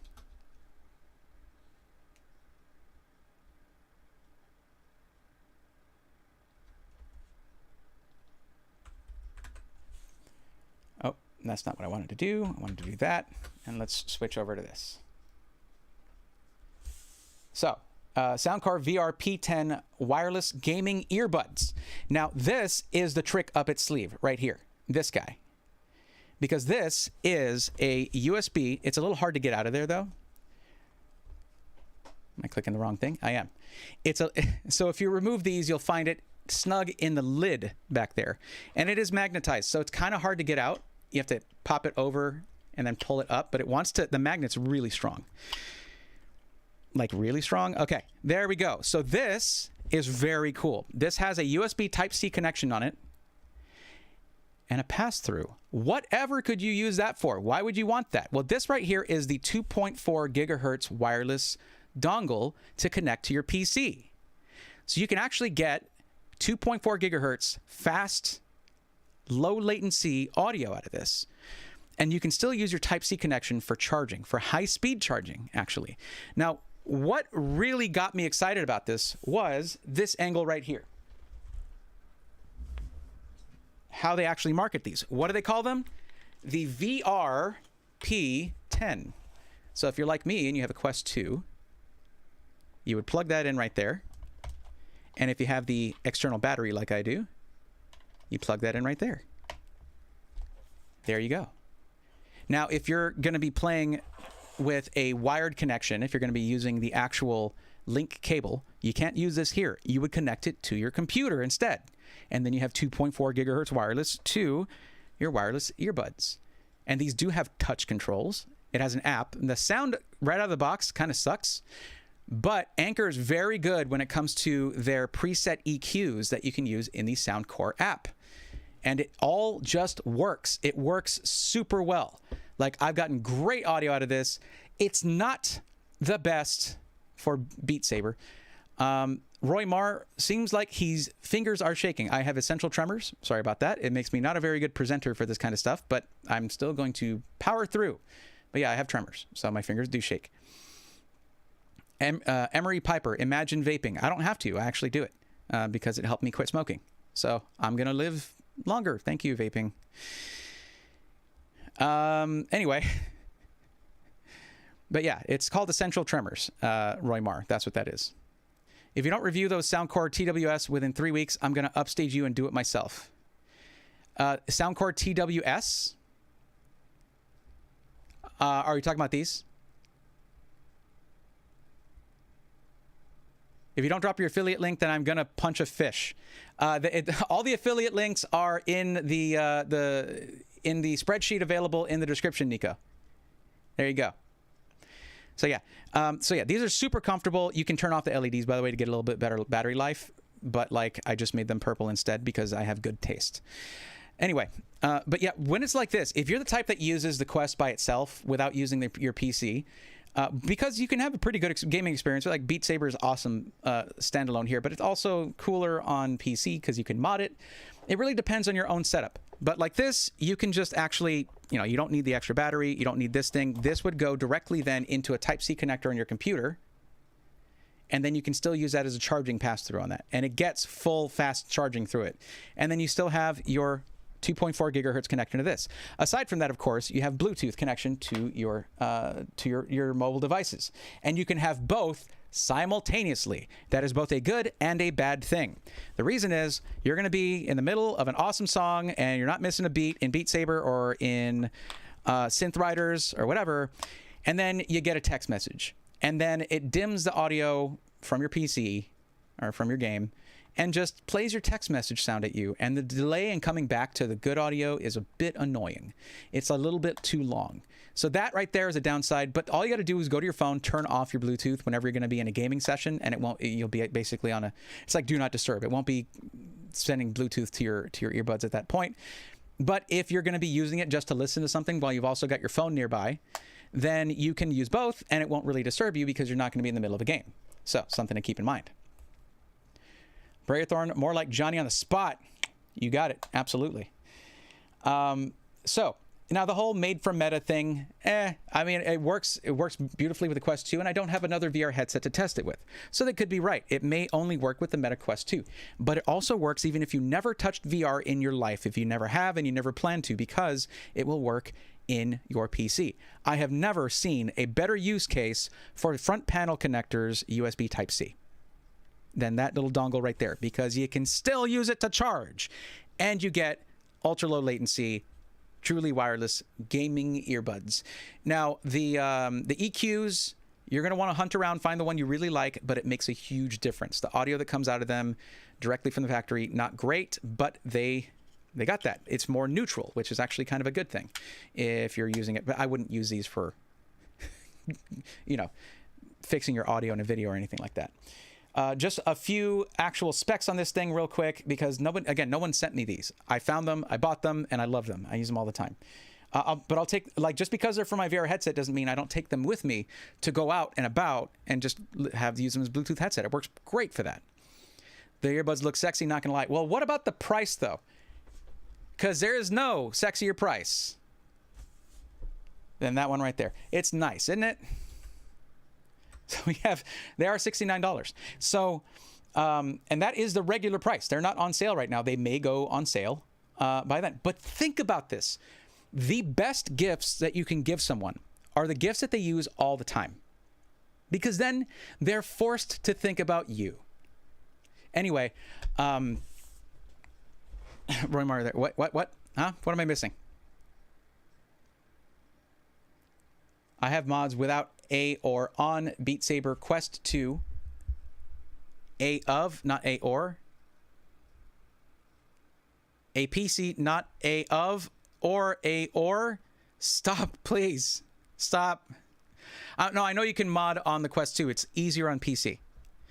It is easier on PC. And I don't think anyone would argue with that. Sorry about your tremors. No problem. I've dealt with them since I was in my early 20s. Anyway, but yeah, the best gifts that you can give someone are gifts that they're going to use all the time. Something that makes their life easier or a little bit better, and something that they can use frequently. I love these things. They're awesome. And what I want to see is how many charges and just the facts like that. So let me look those up here real quick. Okay, they have 11 millimeter drivers. And again, the sound is okay until you get into the EQ, then it can become quite good. Soundcore knows what they're doing. I've been using their earbuds for a while, and I'm going to tell you that the Liberty, I think 3 earbuds I was using were way more expensive than these. Like double the price. Okay, let's look at the actual specs here. That's the thing. If you know someone who's into VR and you're not into it, you will be shocked when you start looking at some of the accessories you can get for VR. It's crazy. There's so much out there that can make it more comfortable, nicer to have. You guys saw probably the aftermarket head strap that I have for it. It's not even a head strap. It's a whole mechanism that really just takes the pressure off your eyes, but keeps it right where it needs to be.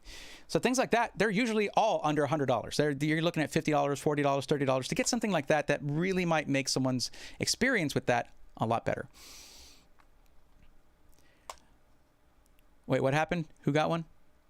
Just got a Mark 9 a few hours ago and a 1608 score on a single core Cinebench run. Nice, average YouTube watcher.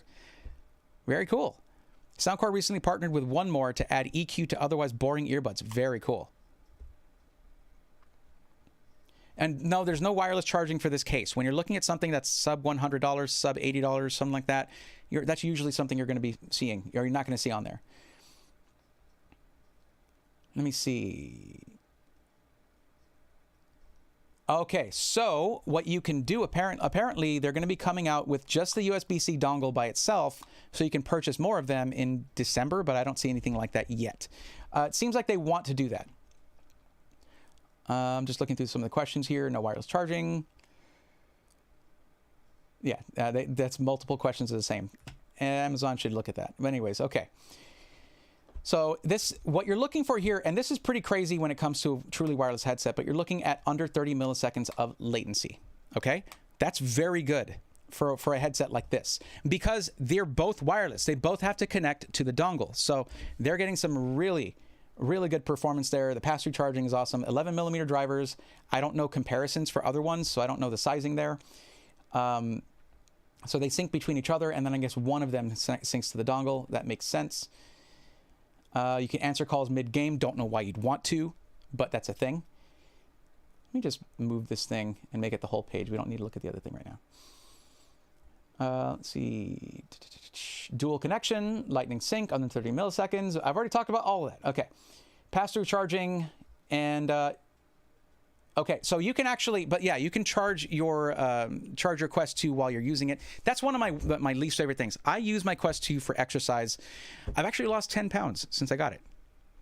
I should probably diet better. Then it would be even more. But I lost 10 pounds since I got it. There's nothing worse than when you're really feeling it, you're really into it, and it's like low battery. Come on.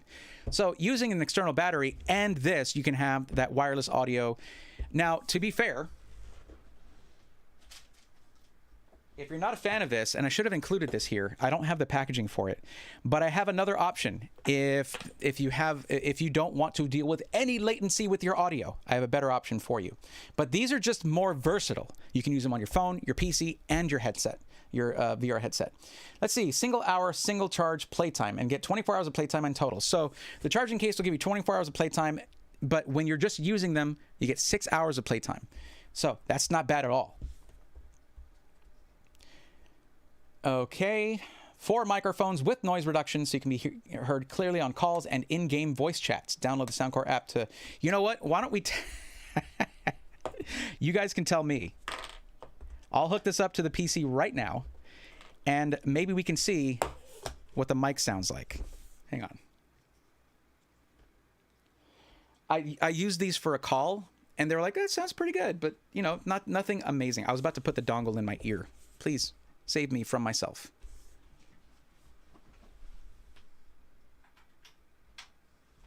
Bam. There you go. Already done.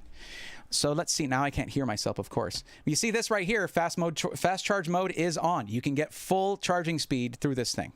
So whatever you connect to it, your phone, whatever, through that USB Type-C pass-through is going to get full charging speed, whatever the port is capable of. So now if I go over to here, I can change my microphone. I hate the software. I hate the interface. It's terrible. Beacon, please fix it. Okay, now I can actually read it. Okay, now we can go to the microphone and change it over. 1 second while I mute out. You might, I don't know what it's going to sound like, guys. You tell me. Where is it going to be? These are so small. Here we go. All right. Okay, so... okay, wow, that's loud. Oh man, it's peaking. It's like jumping right up there. It's not peaking because I have a limiter on there. How does it sound, guys? You tell me. I can't hear it. Does it sound terrible? Does it sound okay? Because it should.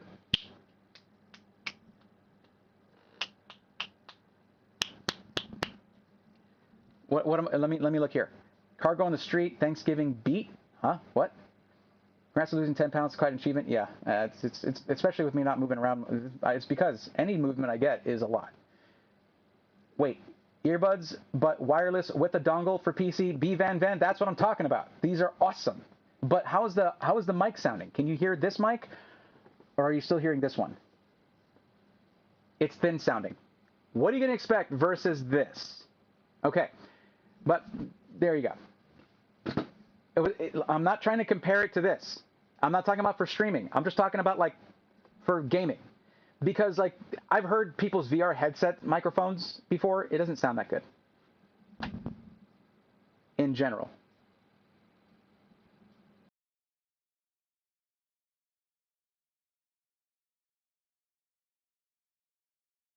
Okay, we're back. There we go. But still, these are so versatile. You can do so many different things with them. It's just crazy. For $70, yeah. You can see why I like them. I like things that are like that, where you can do multiple things with it, and it's good at each one. Now, I need to find these really quick. Let me find them before I start talking about them, because I don't have these on the spreadsheet, but they're very cool.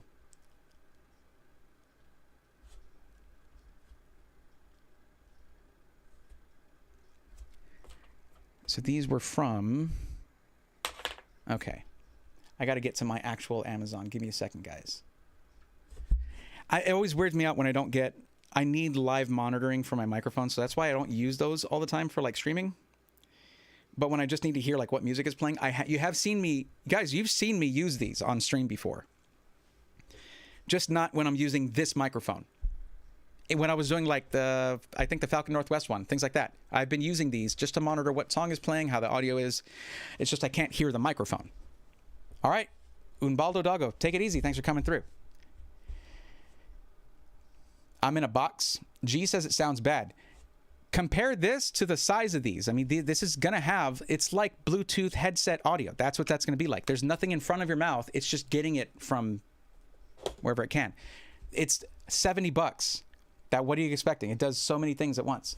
So that's fine with me. I don't really care about that as long as someone can hear me when I'm doing a call. Now, if I'm doing a, if I'm gaming or something like that, yeah, I expect a little bit better. Or if I'm streaming, I need really good audio. But yeah. So let me find this in my Amazon, this device, because this is another really good option, not going to lie. And I wanted to show them to you. I just got to get to my previous orders, and then I'll be able to show you. We have something really cool coming up after this, something I've been waiting a long time to review. And I'm going to go ahead and have that over here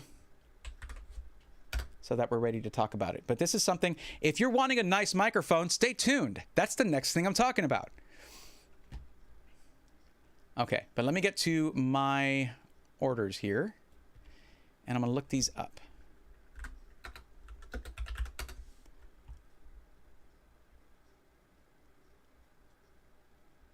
What brand are these?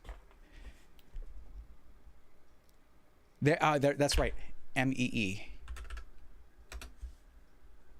There we go, got them. Okay.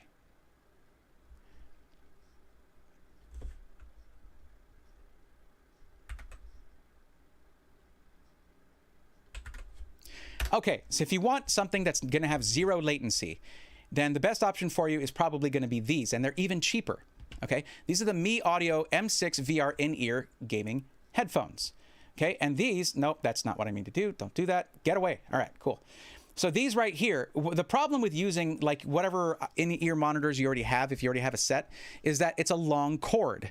Well, these guys right here fix that problem. Why did I do this like this? Okay, there we go. Okay, so this is the entirety of the cord. Well, get out of there. There we go. And it's designed so that you can route it through the actual headset, over the headset, okay? And this is detachable, so you can connect these to a longer cord that actually comes with them. So you want to use them as regular IEMs, you can. An IEM meaning in-ear monitor rather than your standard earbuds. These have the actual wiring that goes around your ear to hold it in place. So these come from behind your ear and over the side and then in. Probably my favorite thing about them, you can replace the actual IEMs with whatever ones you want. Unless that's, it should be replaced. Hold on, let me double check that before I lie to you. Hold on.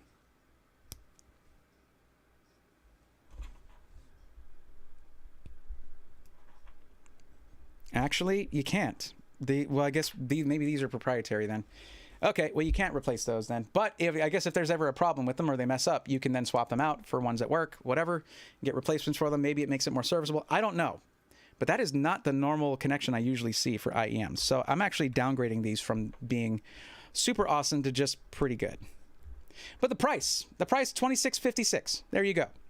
And it comes with a longer cable, yes, one that actually has a microphone integrated, so you have that 3-pole design rather than the 2 where you just have left and right audio. You have the microphone one as well. So that's okay, especially for the price, which that's my thing, is what I keep looking for, things that are going to be awesome for the price. The sound is quite good too. It's not amazing, but my whole thing that I was going to say was like, well, you could just put better ones, better drivers on there. You apparently can't. Don't like these as much anymore. Nope, not quite as much. So I don't know if that I would recommend them, but it's still a decent deal. I mean, yeah, if you want expensive ones, get expensive ones. But this right here is, if you've been looking for a solution to get to like not have your audio blast for everybody to hear, and also have a shorter cable, these are a good option for that. Stream is lagging and freezing. Okay.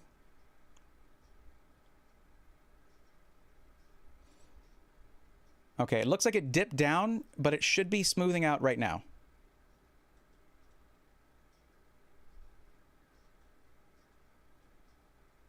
For sub $100, they sound really good, says Nico. Nico does know tech. That was a big deal for me too. Somebody get me a 2 terabyte M.2 for Christmas, my birthday. Well, that, did I ever show those?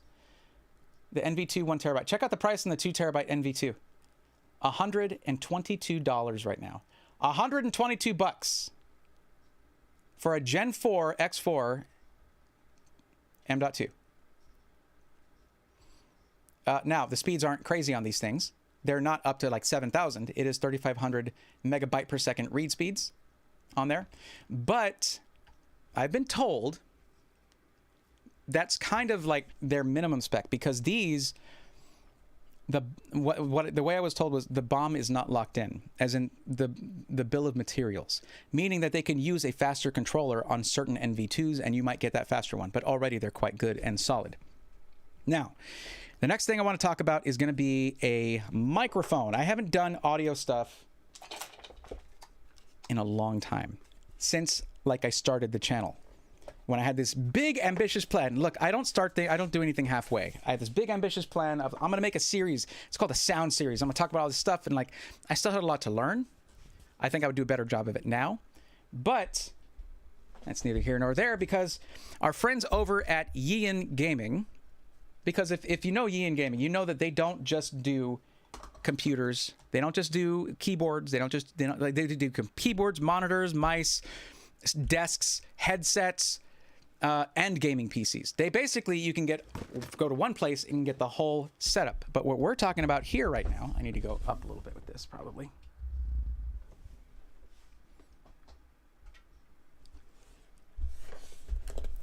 Is this. This is the Yeehan Agile NL kit right here. And this is a condenser microphone, but it is a USB streaming mic and kit. It has the whole thing in here. This caught my eye way back at PAX West when I was like, you guys have a white boom arm? Holy crap. That's hard to find. You can't find those. Guys, look at what I had to do to the Elgato LP, Wave Arm LP. I vinyl wrapped this to get this look. So knowing that there's a place that just has the whole thing right there, I'm like, hey, you know what? Let me buy one of those. And they were like, well, we'll just give it to you. You don't even have to do anything. Whatever you want with that. Because I talked to them, they're friends.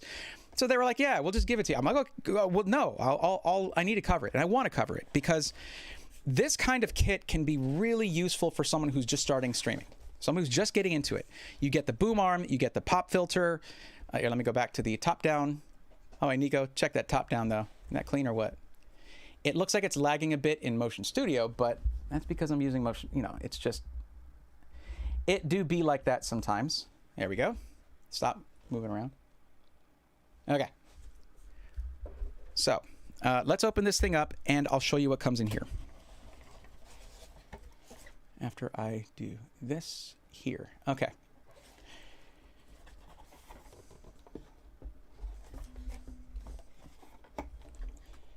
I do have one other thing that I'm going to show you guys after this that you'll really like, and then we'll go over some of your suggestions. So you've got a...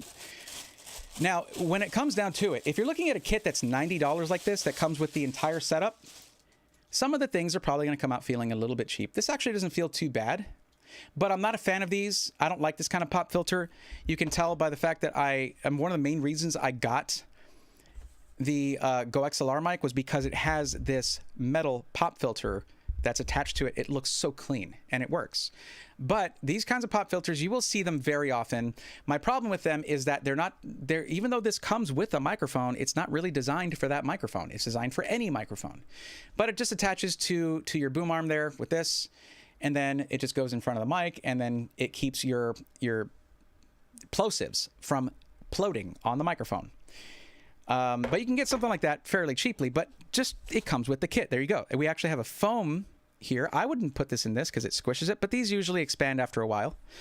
Also, yeah, it's probably good that they didn't put a white one in there because it would get gross really quickly. We have some Yeeyan stickers. Oh, there's a white sticker there. You can't see it because it's white. You can't see it, but it's there. It's like white on white, so you can't see that. But yeah, I was like, why is there so much blank space on that? They sold themselves short on that sticker. Your manual here. We're actually going to plug this thing in and give it a shot so you guys can hear it. I haven't heard it myself yet. But look, even the C-clamp here, white and silver. Like, bro, they get it with the setup. Even the foam didn't need to be white. They made the foam that doesn't scratch your desk. They made that white too. This is so clean. Now, there's one thing I want to talk about with it being the cable is white and Type-C. Yeah, there you go. There's one thing I want to talk about with condenser versus dynamic microphones, because I'm using a dynamic mic right now for a reason. But let's take a look at this guy right here. This is the one things that caught my attention big time. Like, that is so freaking clean. Yes, there are more expensive scissor boom arms that have internal springs, but this is a $90 kit. So no, it's not going to be like that. It's going to be, it's not going to be internal springs, but this is basically just like any other scissor boom arm. And it does have the locking thing here, which it might be locked right now. There you go. So that's going to be careful with these. They can spring out and smack you in the noggin. But there you go. It's so clean. I love this thing. Those plate pop filters suck. Angry Beaver, at least they throw it in there for you. But yeah, so this basically clamps to the side of your desk. There you go. I'm actually curious as to how thick your desk can be. Let's find out.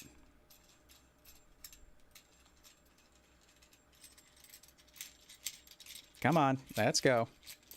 This is just going to make everything take longer, and I'm just going to continue doing it. Okay. So with that,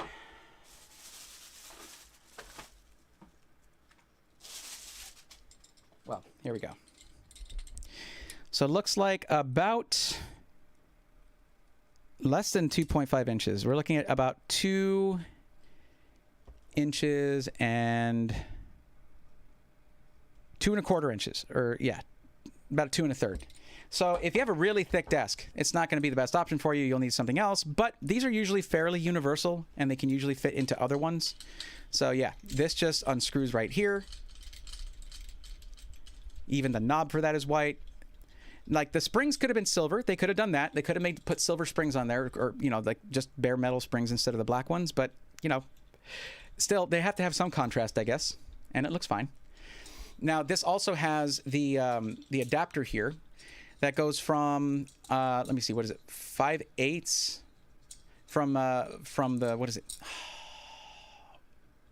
I forget the measurements on these, but basically you have your European style microphone screw-on connector, then here to the 5/8 that you have in North America.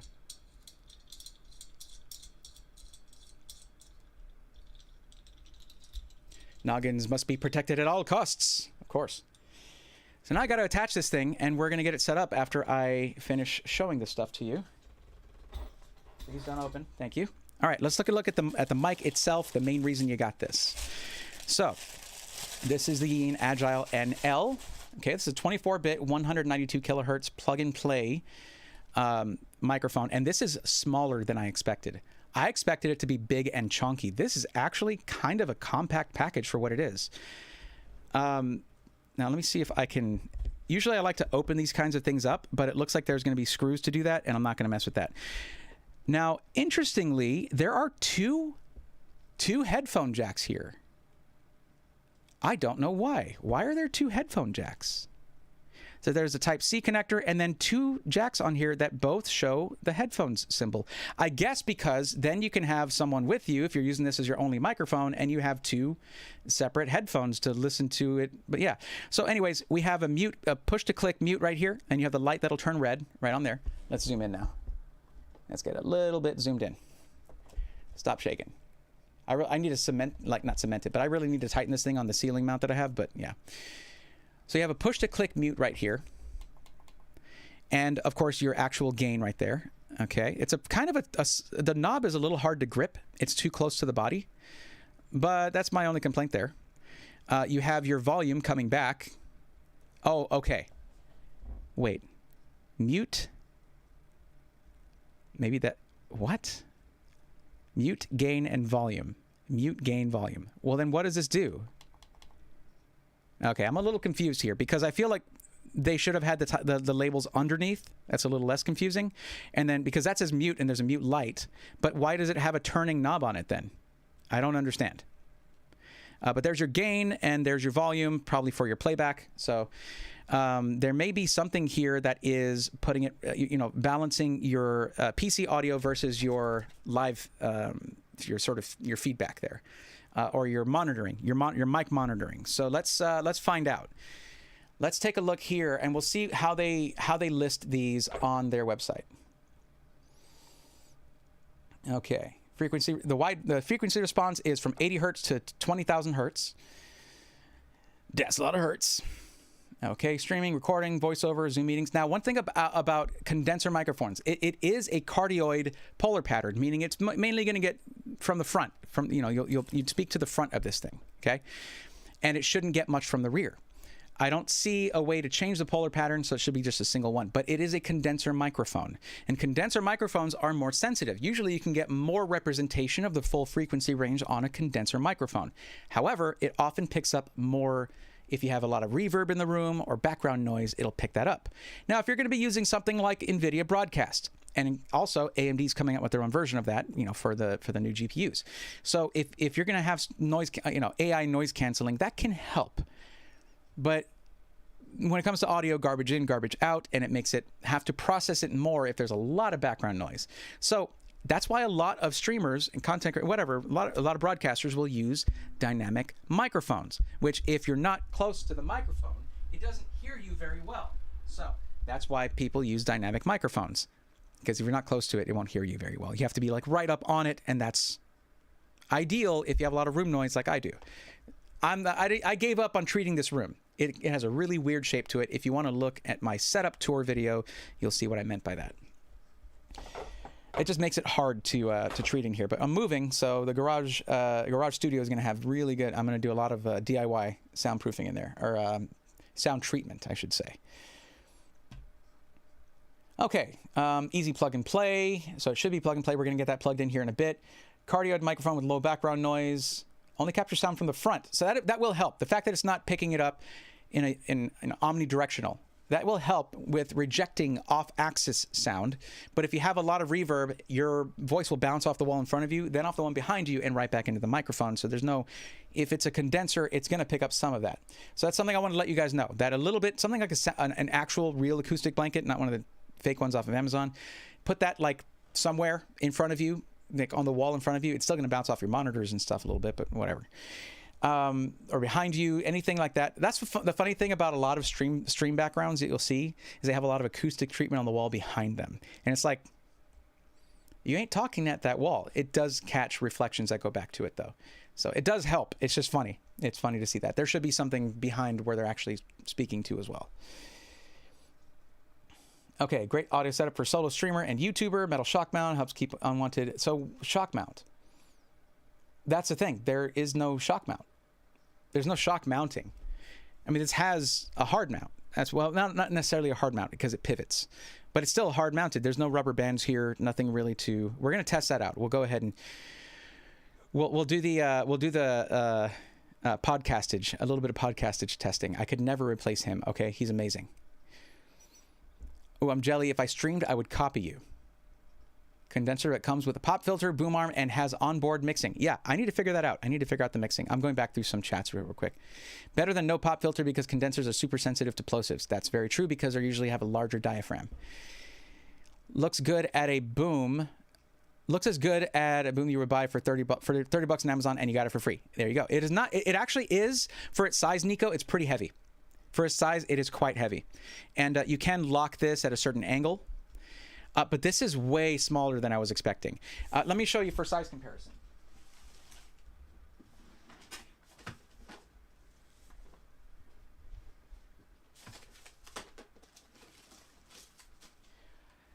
Get ready for this. All right, size comparison. Wave 3 and this microphone. Okay.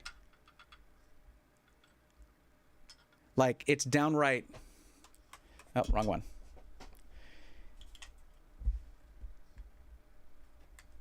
You see what I'm saying? This thing feels, it is quite small. But not tiny or anything. Not tiny or anything.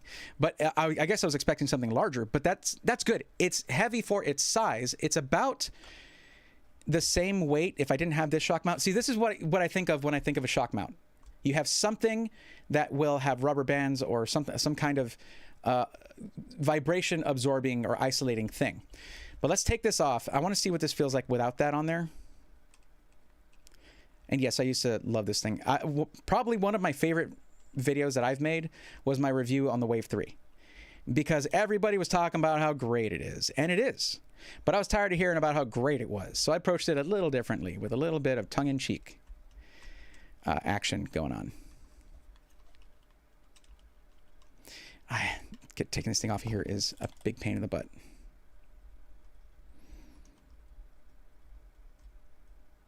Condensers can often hear your air conditioning. Yep. What's cool about condensers is that you can have it away from your face, though. Yeah. It doesn't have to be as close as a dynamic microphone. That is very true. Okay. And I guess I should take this off too, but it's okay, whatever. Yeah, they're about the same weight, honestly. But this is actually lighter. I feel like this is lighter. I feel like there might be more metal in this, whereas this has a plastic body. This is metal. Wait, is this plastic right here? It's a little hard to tell because it feels very solid. This feels a lot more hollow than this does. Now, that can be a problem with a microphone because then you can get resonant frequencies. There's not much separation between the actual capsule or diaphragm and the body because that means that things like when you're typing away on your keyboard, it's going to transfer right into the microphone. So let's find out. Apparently, there's a widget to tell me about stream health. Let's see how this is going. It just says poor. It just says poor stream health. Well, it's going to be a little bit dodgy, guys. Sorry about that. That's what she said. Lol, lol, lol. I don't know what you're referring to, but I'm offended, Nico. Offended. I don't know what you mean. Okay, let's get this guy plugged in. Let's get this. It's going to be complicated here because I've already got a mic already over here. But, oh man, I have to wind this all the way back. Why would I do this to myself? Why would I do this to myself? Because. Might be headset versus output to PC volume. Yeah, we'll find out. What's up, Tyler? How you doing? Can you stream fine with AirPod Pros with a Blue Yeti USB microphone? You can stream fine with anything. I mean, honestly, now having good audio is the most important thing when it comes to your mic. Like, if someone sees a beautiful looking stream that looks awesome and the audio sucks, they're probably not going to stick around. So the microphone, like, I don't know why you're talking about AirPods Pro. Like, that's just a headset. I wouldn't use those because they're mostly designed to be wireless, if I'm not mistaken. So you want to have something that's wired usually, so you can have live monitoring. The only wireless headphones I really know about that have the ability to do live monitoring are the SteelSeries Arctic Pro, because they have that base station that can be connected directly to your audio interface. But with a mic like this, you need a wired headset so you can connect up to the headphone connection on this. Let's see this thing, get it on here, and then we will test it out and figure out kind of the way we want to set it up. Now, one thing about this boom arm, it is not a large boom arm. It's not, that reach on it is not going to be tremendous.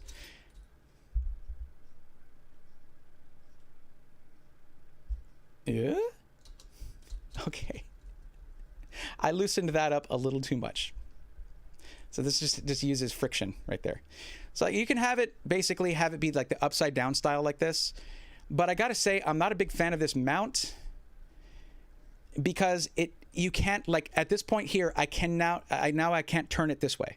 Like mounts for microphones generally need to have your 3 axes of, yeah, Nico loves you, Braythorn. Right back at you. And you, Andrew Johnston.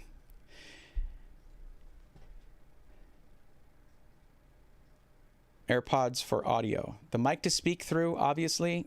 Yeah. So yeah, I wouldn't do the AirPods for audio just because you're going to have, if you're trying to hear your own voice, you're going to have latency and that will drive you crazy. Let's try turning this over like that, I guess. I don't know how this is designed to be done. Why does this feel so loose? Because I untwisted it, I guess. Okay. I just worry about loosening this because it dropped the whole thing out. Okay.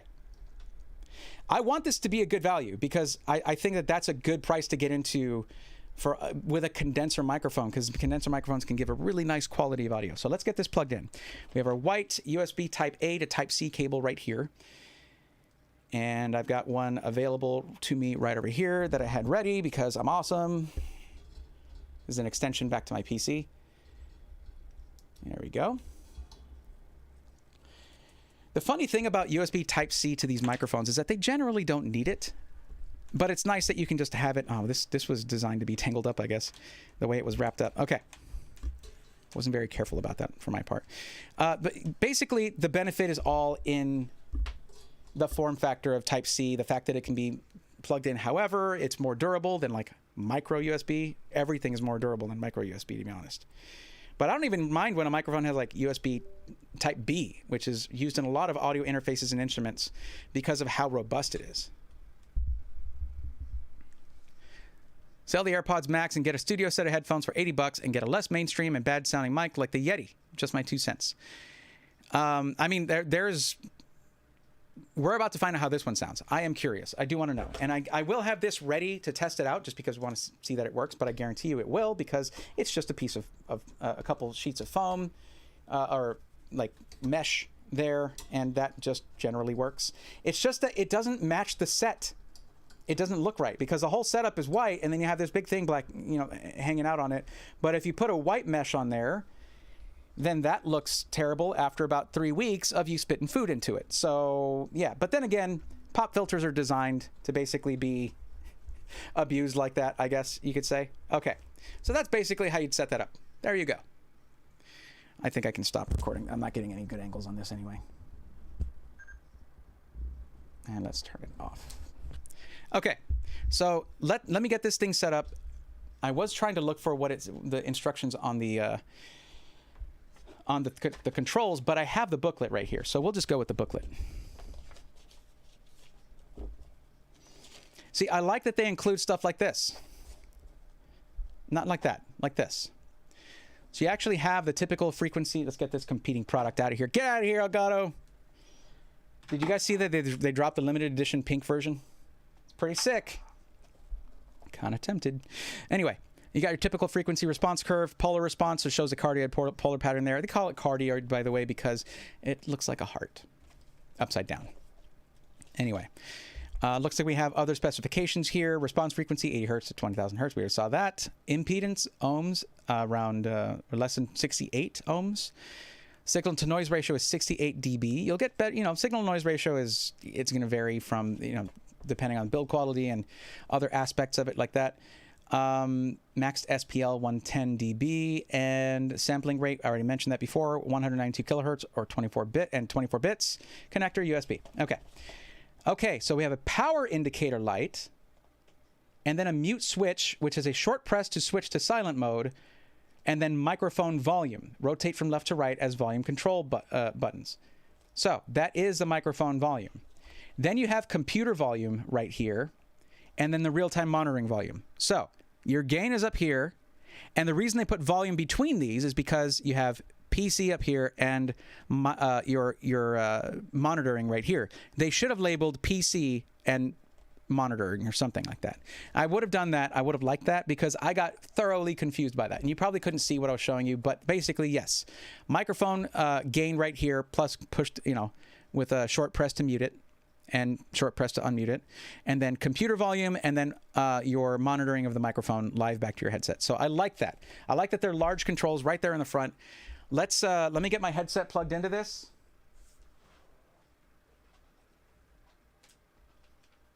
You know what? I don't want to mess with those, so I'm just going to get... No, actually, I don't think it'll drive it. Love my DT770 Pros, but they're hard to drive. I want the purple jacket. If Brayathorn, right, to my biggest fan, Nico, all the best, Bray. What purple jacket? The hoodie? Well, you're not even looking at me because I'm not showing you myself. I'm sorry, I wasn't showing myself. I was just showing the top of a box for no good reason. Sorry about that. Okay, at least you could hear me, so that's nice. So what we're going to need to do is I'm going to have to go into OBS, swap over the microphone, and I'll actually show you guys how to add a microphone in OBS if you've never done that. If you've never added a microphone in OBS, let's give that a shot. Okay, so we bring up OBS right here. There we go. Let me actually get my... I don't know why there are two in here. Oh, wow, that's loud. Okay, 1 second. Wow. Okay, don't have the gain turned all the way up when you're plugging in your headphones, the gain for the monitoring. But I can already kind of see a flaw here in the way that this is set up. If you want to have this thing directly up like this, your cables are coming straight out. So you might want to get like a 90-degree adapter for that, which you can. And these already have. I just have it facing the wrong way. But okay. Let's see if I can get this thing set up here real quick. So what you do is you just got to go to your... Oh, man, you guys are seeing like this is all over the place right here. I'm really testing my internet out here because like doing 20K is my setup and I have 35 megabit per second upload. So yeah, I'm testing it here. Okay, so you'll go to your sources. You go to add a source and then you go to let's see, audio input capture right here. Okay, and let's say that this is the Agile NL. I don't think there's a space there, actually. There we go. Okay.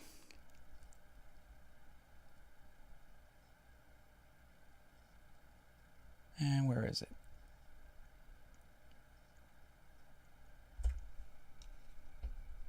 Turn the gain down first.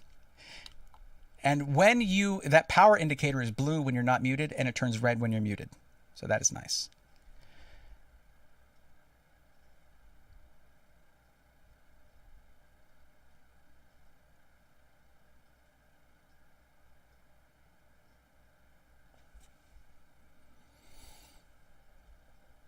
Gee, that's not really what the stream is about this time, but I do have videos about it. What am I looking for? I'm looking for the Agile NL. Where the heck is it? I plugged it in. It's plugged in right here. It has power. It has a light on. Could be this.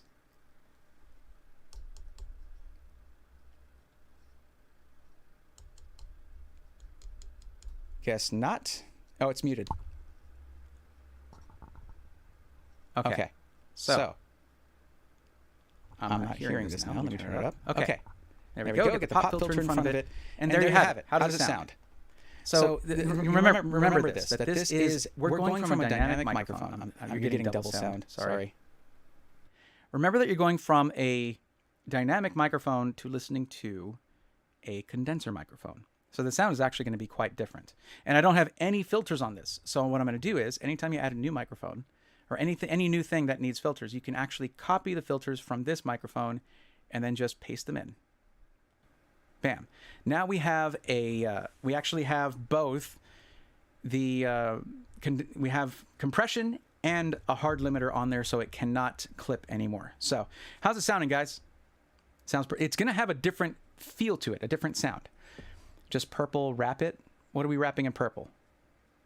I want that purple jacket. Oh, you're talking about the hoodie. Oh, sorry, it was available only at TwitchCon. To scream like a banshee reminds me of a ex-wife. I think I have a really similar cheap boom from Amazon, but it's good to hear that it doesn't squeak like a banshee. Right. It's not bad, actually. It is good for that. So the thing about this is you can actually have this farther away than a dynamic microphone and still get good sound. So I have it here. Generally, the rule for a condenser microphone is to hang 10. About that far. Oops. And don't hit it either. Especially because this doesn't actually have any vibration reduction. So there you go. There's your microphone. And you can actually, I can get rid of this thing. I won't have it all in my face anymore. Don't scrape that against there. Sorry. It's jealous. It's fighting. It's fighting. All right. Now, of course, I then have this thing in my face, and that's unfortunate. But there you go. Sounds like 2 mics. Is it still 2 mics? It shouldn't be anymore. I muted the other one. You're not hearing 2 anymore. So there you go. Gee, just get him a credit card for B&H or Newegg. Cheap springs are awesome. /sarcasm. Now, this whatever coating they have on there that makes it black, it actually means that there's not that friction, so that's fine. I hear the full spectrum of your voice. I also hear the fans of your PC, and the low end is raised, which is expected from a condenser.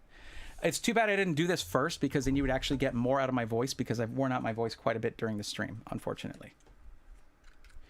Sounds good, to be honest? Well, there you go. And that's because I have no EQ on it. Now, EQ is when you go in and you actually, you're messing with the frequencies, raising up certain ones, dropping other ones. Like here, I would probably, do the, you scoop out the 500, and then that helps with any boominess or midtones and things like that. And then you raise up your high end, make it crispy, bring in a little bit of low end, but not too much, that kind of thing. It really depends on your voice and your microphone. So in this case, I would love to EQ this microphone, but I was really just giving it a test so you could hear what it sounds like out of the box. If you've never messed with an EQ before, there you go. Now I do have compression on it, and I do have a hard limiter. That's more for the stream itself. I don't want to blow out anybody's ears. It's like, don't get rid of me. Man, how delayed am I anyway? Man, you guys see this though? Look at that. It's going from 18,000 down to 5,000. It's a good thing I'm getting a local recording of this. And we're going to test out the mute button right now.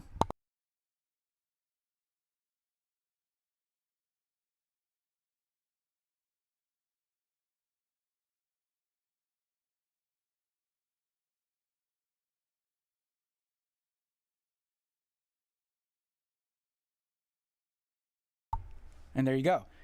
I suddenly very much appreciated the capacitive touch mute on this guy right here. Now, to be completely clear, the Wave 3 is also a condenser microphone. So all of the flaws you get from a condenser where you hear a lot more room noise are present here as well. Let me show you what I mean with the difference between a condenser and a... Because to be completely honest, this one doesn't have a shock mount either, and it's connected to the same desk. So let's do a little test really quick. Has a ton of self noise, but it's expected on a sub $300 condenser. A shock mount would do wonders for it. Yeah, I should bust out the KSM 32 that I've got. That thing right there, I break out for voice work only. because I have to put like blankets behind myself, and I have a standing sort of foam thing to hold it in. But man, the brights on that, the highs on that one are so bright. It's so nice. When you grab the mic, it booms a lot. Yeah. You hear that? You hear that resonance? Listen to this. Listen. I'm going to turn up the gain. Listen.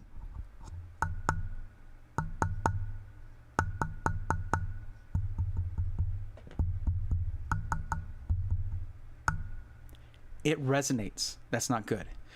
But then again, you're looking at a microphone that, looking at the other stuff you get with it, you're probably paying, if you bought the boom arm itself, for like 16, 15 bucks, 20 bucks, and then the pop filter, you're probably looking at about a $65 microphone.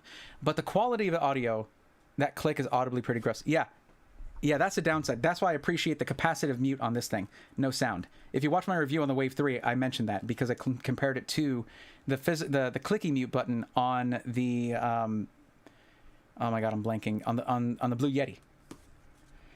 But yeah, so here we have. I'm actually going to assign something here real quick in. No, not that. Wait, which one is this? Hold on, let me see. Okay, it's the right one. Let me just assign a button to mute this really quick.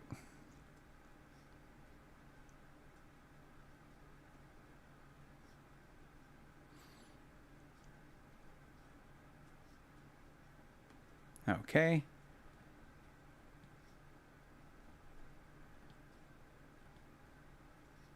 All right, there we go.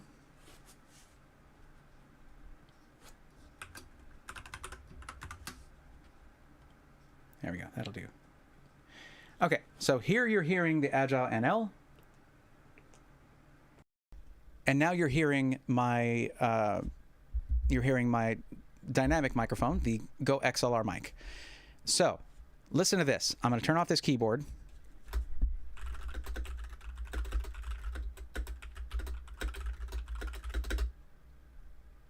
Okay. Then let's turn that off, and you can hear it on this one.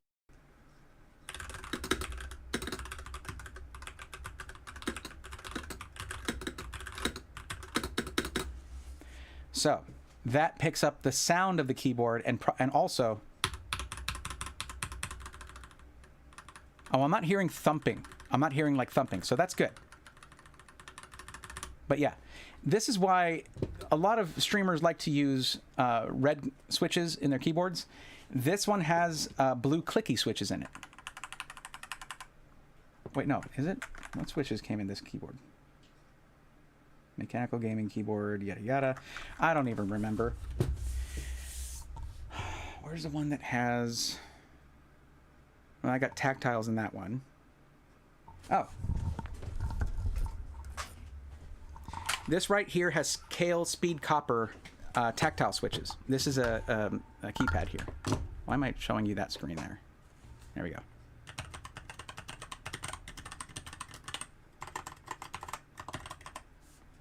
So yeah, and let's try it on the other one,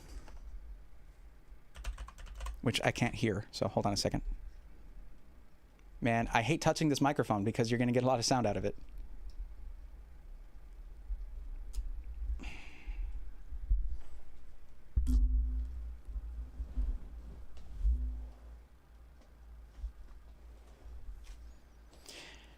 The thing is, if you're looking at, okay. Oh, it's much better. I don't hear it at all. This is why a lot of streamers use dynamic microphones. But there are plenty of streamers out there using condensers. But what they'll do is they'll get red switches, which are linear and don't have much of a clicking sound. But at least on this guy, you don't hear it thumping through the table. That is surprising to me because there's not a shock mount on it, but I don't hear it thumping through the table. I just hear the keyboard itself. So let's go back to...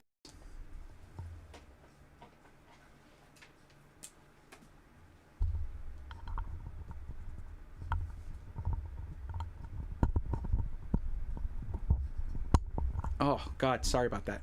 It's really hard to plug in the headset, but it keeps it really well. So that's actually, you can consider that a benefit, I suppose. Okay, so with that plugged into there,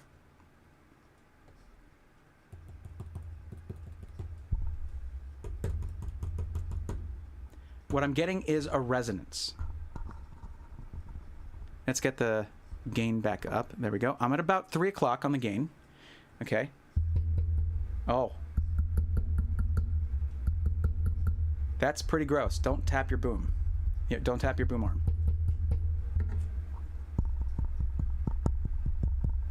In the condenser, your keyboard wants to fight me to the death. Challenge accepted.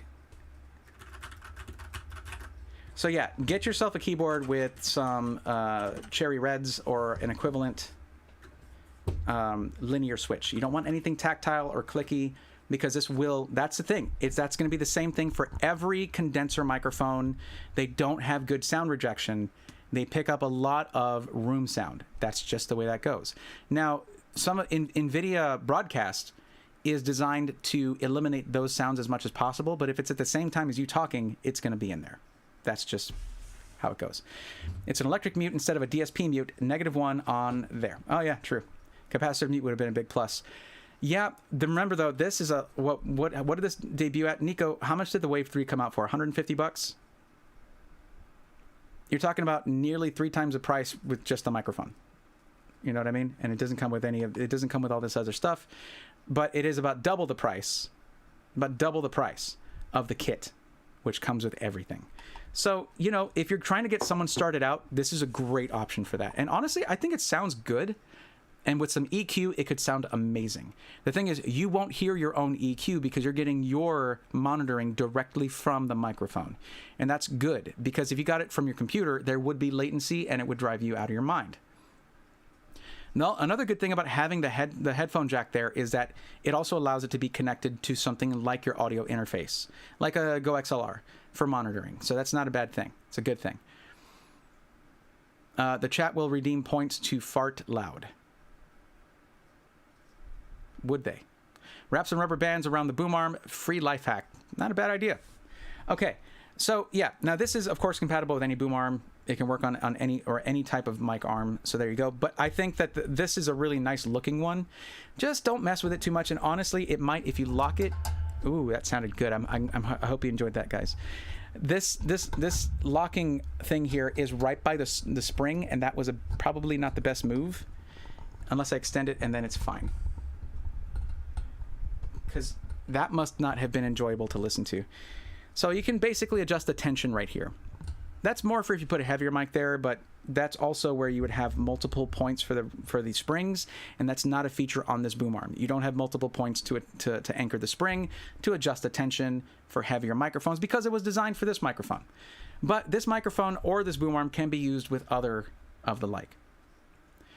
$160. Sorry about that. I'm sorry. I run silence on my keyboard because I hate the clacking noise. Yeah, I prefer tactile, but fairly quiet tactile with a solid bump. But like I like the Kailh Speed Coppers. They're really nice. I'm probably going to swap those into. I have a lot more of them. I'm probably going to swap them into this keyboard here because it is hot swappable. Thank you, Dareu. But just don't like some of the other features on it. $160 though. So straight up. Actually, going back here to look at it. $89.99. Almost double the price. But yeah, you know what? And remember this. Ian gave me this microphone for the purposes of testing it out, checking it out. And as you guys can see, that never affects what I say about something. If I think it could be improved somewhere, then I say it. And I think a major improvement would be a capacitive touch mute button. Just like you've got on a lot of microphones coming out now, and like on the Elgato Wave 3 and Wave 1. When the Wave 1 muted with the clicky knob, so it's the Wave 3 that has it. Cody Clemens, how you doing? Another thing you can do to help with resonance is what I'll do is I'll have like a little side table. There's like a folding wooden side tables from Walmart. They're like $9. And then you can attach this to that, have it a little bit off to the side, and have it come out and around. And remember, you don't have to have this thing right in your face. You hang 10 or that far away from the microphone, and you should get great audio that way.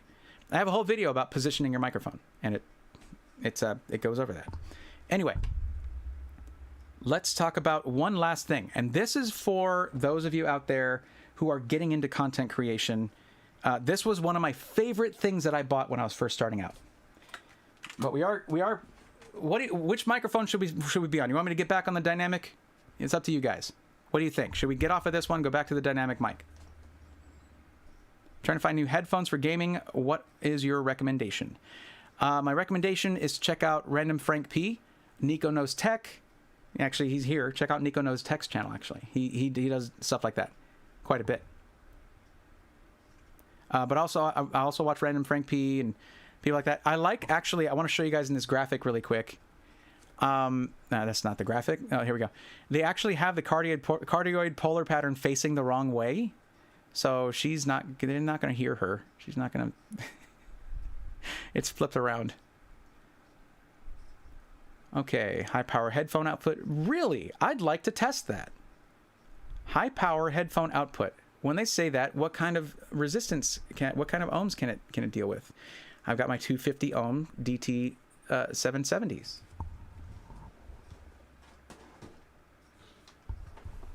I want to see real quick. I want to see if this can power.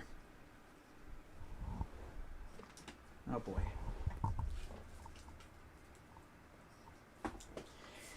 If this thing can power the DT770 Pros, I'm going to be very impressed because it takes quite a little amp in there to get that going. I'm going to mute the microphone. You know what? I'm going to mute it this way. And you can listen to me on this because I'm going to be messing with what's plugged into it. So I didn't want you to have to listen to that.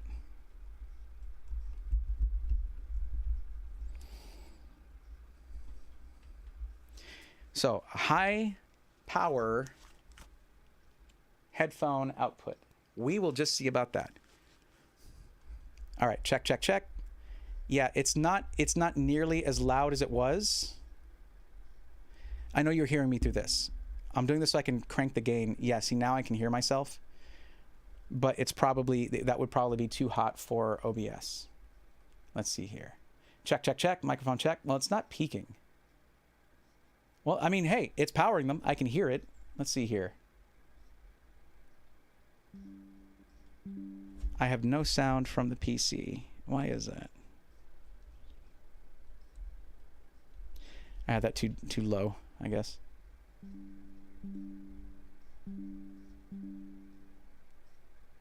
Yeah, I'm not hearing anything from the PC. I can hear the microphone. I can hear that.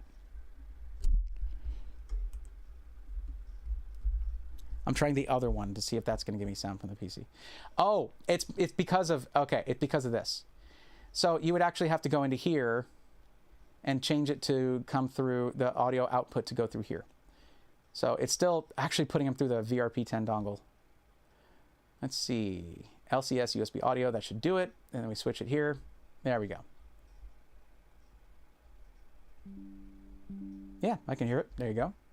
Totally fine. Is there a video here for me to play so I can listen to it real quick? You're not hearing it anymore, but I am. Oh, and by the way, they do have lower price versions. There's the Agile White and then the Agile NL, just the Agile, rather, I should say, white and black. And then they have the Agile NL in white and black as well. This is a lot simpler, still a condenser, still cardioid. Some of the specs are the same except for the frequency range being narrower, the response frequency, rather. On the cheaper microphones is narrower, and the impedance is higher. Max SPL is higher. Sampling rate is the same. Still comes with all the things: windscreen, microphone support with ARM, mic filter, audio cable, and microphone clip. Let's check this one out price-wise real quick. I just want to see it. This one's $50 for the whole kit. $50, but I don't have that one to test. So there you go. You shouted me out again, Braethorn. You just started a shout-out war. Brace yourself, my worthy foe. Oh, absolutely. Absolutely. It's a ploy. He's pawning out questions off of you since you're available. Since not live broadcasting. You're right. Okay, let's hear this one a bit more. Okay, so you want me to stay on the Agile NL? I could do that. I could even keep these headphones on because it's working. Is this too hot, though? Is it too loud now? Let me know. Okay, it is getting towards the higher end there, but because I have a hard limiter there, it's not going to peak. I just want to make sure it's not crushing any dynamic range by having the gain turned to... Wait, what? The gain was really low, actually. What the heck? How is it still working then? I had the gain way down. It's just that sensitive, I suppose. But now you're getting a lot more background noise with the gain turned that high. Like, I can see the background noise getting up into like neg 30, neg 25. Well, no, it's right around neg 40 mostly. Anyway, but you can do something like a noise gate or use NVIDIA Broadcast to handle that. In fact, I could even set that up now, but we're going to skip that. And we're going to go to our last thing. If you guys want to continue hearing this, that's no problem. I'll move this guy out of the way. Jeez, that sounded good. Okay, so let's position. That's what happened. Okay, I need to tighten this more. There we go. How about I not touch it now? I don't want to touch it anymore. There, I'm done touching it. There we go. Okay, let's talk about the last thing here. And this... Here we go. This is really cool. This is one of my favorite things that I got when I first started. When I first started really getting into YouTube and I wanted to do some more interesting camera work, this right here is something that you might be interested in if you know someone like that, or even someone who's been doing it for a long time. And this is, how do they call it again? I'm sorry. I call it the camera skate because it looks like a skate. That's not what Vid Pro calls it though. But things like this, it's a dolly. It's basically a dolly for your camera, but it uses rollerblade wheels on it. And this is all aluminum construction, and it's got some really cool adjustments to it. So let me show you. So,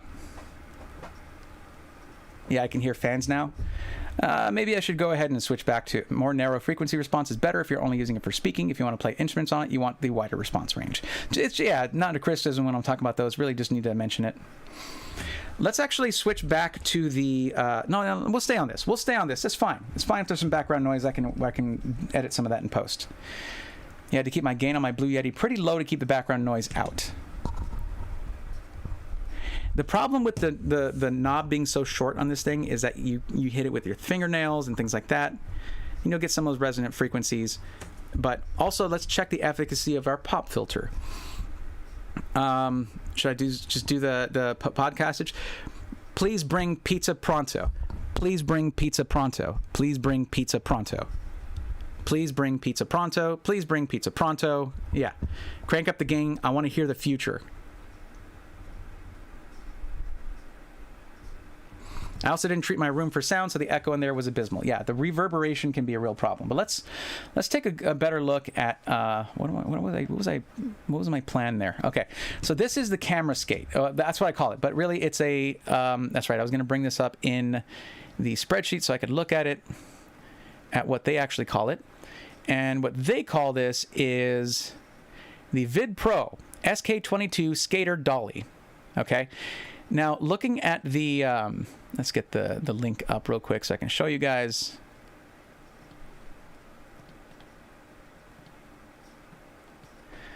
Now, looking at it here, you'll see that it actually comes with some accessories to it, except that my face is in the way.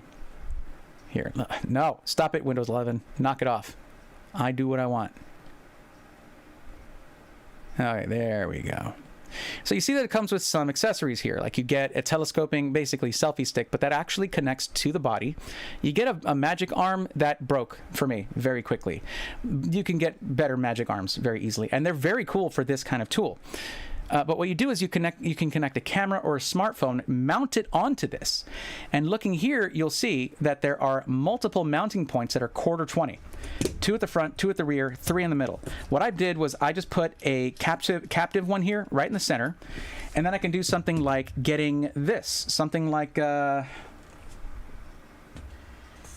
see this right here is just a smartphone holder that I actually mounted a light to. But that unfortunately I broke the little diffuser on it, but it still sticks, so it still stays. So you got your 1/4-20 connection on the bottom there, and a 1/4-20 screw right here. You just gotta put it there. If you have, there's people running entire YouTube channels just using an iPhone, and it works, and that's cool. So there you go. You can then loosen this and adjust it to move it around. You can also put a oops, shouldn't have twisted. There we go. You can also put a ball head on here for mounting an actual camera, which I'll show you later. We will do that. But yeah, then you just put your phone on there, and you can just roll it past a product or something like that to act like a slider. Except it doesn't cost you hundreds of dollars. It's just like $41. 41 bucks. And it rolls really well. The thing is, you have to have pretty good control to keep the speed consistent. Okay? And so yeah, you would just then, actually I have this backwards if this is going to be used that way.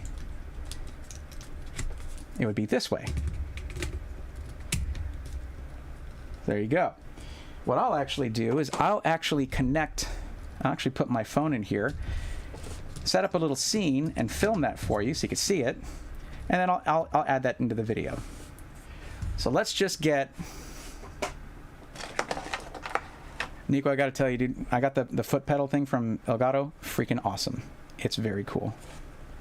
It helps me a lot with these kinds of streams where I have multiple camera angles and I'm going back and forth a lot. Okay, so I'm going to get my little buddy Krillin here, right? He's very scared. I mean, you can see it right here. That's the wrong thing again. Okay, he's clearly terrified of something. So we got to find something for him to be scared of. Right, that's just Krillin in a nutshell. It's okay. So what we have here, we got our Gundam here. Okay, actually the foot base came off. It always does. This thing was cheap. All right, he's just going to be pointing his... I'm not going to get demonetized for this, I think, but he's got his little... Yeah, let's say it's a microphone. He's pointing a little shotgun, or a little shotgun microphone, yeah, at our buddy Krillin there. So let's make sure that stays standing. Cool. So we got that set up. And what I can do then, I got to actually put it in a place where I can do this, right, is I bring out the camera on the camera app here on my phone. And I'll record this and I'll add it into the video so you can kind of see how it comes out. How this thing can actually affect the things that you are recording. How cool it can look. Now, one thing about this is you can then pivot the wheels to get it to do a circular kind of action there. Let's get that light on. There we go. So then you can, there's the knobs on the bottom to like lock it in place. So you have a consistent spin. I will go ahead and go to video here. See, that's the downside to this, is that it needs to be raised up. It's kind of, that's unfortunate. I need to angle it down. So let's change our tactics here. I'm going to change to this one here, which actually has, this is probably the best phone mount I've ever gotten, and I don't know where to buy it. It's the ST27 from Ulanzi, and it came with my travel tripod that I got from Ulanzi, the carbon fiber travel tripod I got from them.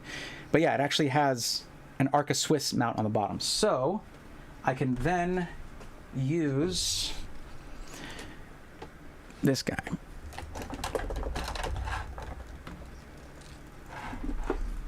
So I'm going to take this camera off of here. I'm just having fun now. Sorry. But this thing is fun. That's what it is. It's a lot of fun to do stuff with this. You do need a smooth surface for it, but with the right ball head, it can hold cameras like this, full-on mirrorless cameras to get really cool B-roll. And I've used it for that. If you look at some of my early montages, I actually used this thing to make those. So you get yourself a little ball head like this, ball head mount like this with the Arca Swiss thing on there. We're going to change over to this one, and it just locks in like that. So now you have it to where you can actually angle this thing around. And these aren't expensive. You look at 20 bucks for something like that. You can get a whole B-roll production setup for somebody for less than 100 bucks, way less. Get that out of there, get this thing off of here. Of course, now we're hearing desk sounds through the microphone because I'm smacking it with not just my thumb or something, not just like going like that, tapping it with a finger, or you hear something actually hit it. Just know that your chat will hear those things if you're using this microphone. Okay. Now, of course, you can mount this on the front or the rear of this thing. And there you have it. Now we have a much more adaptable setup here. Let me just get it in there. And this thing also has the cold shoe mount on the top.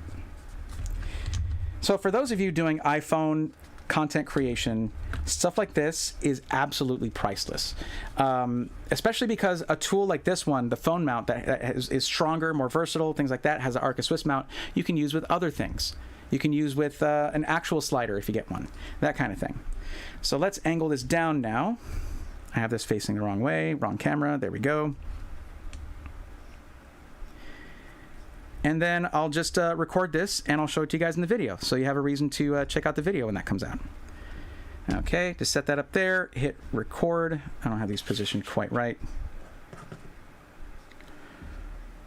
And bam.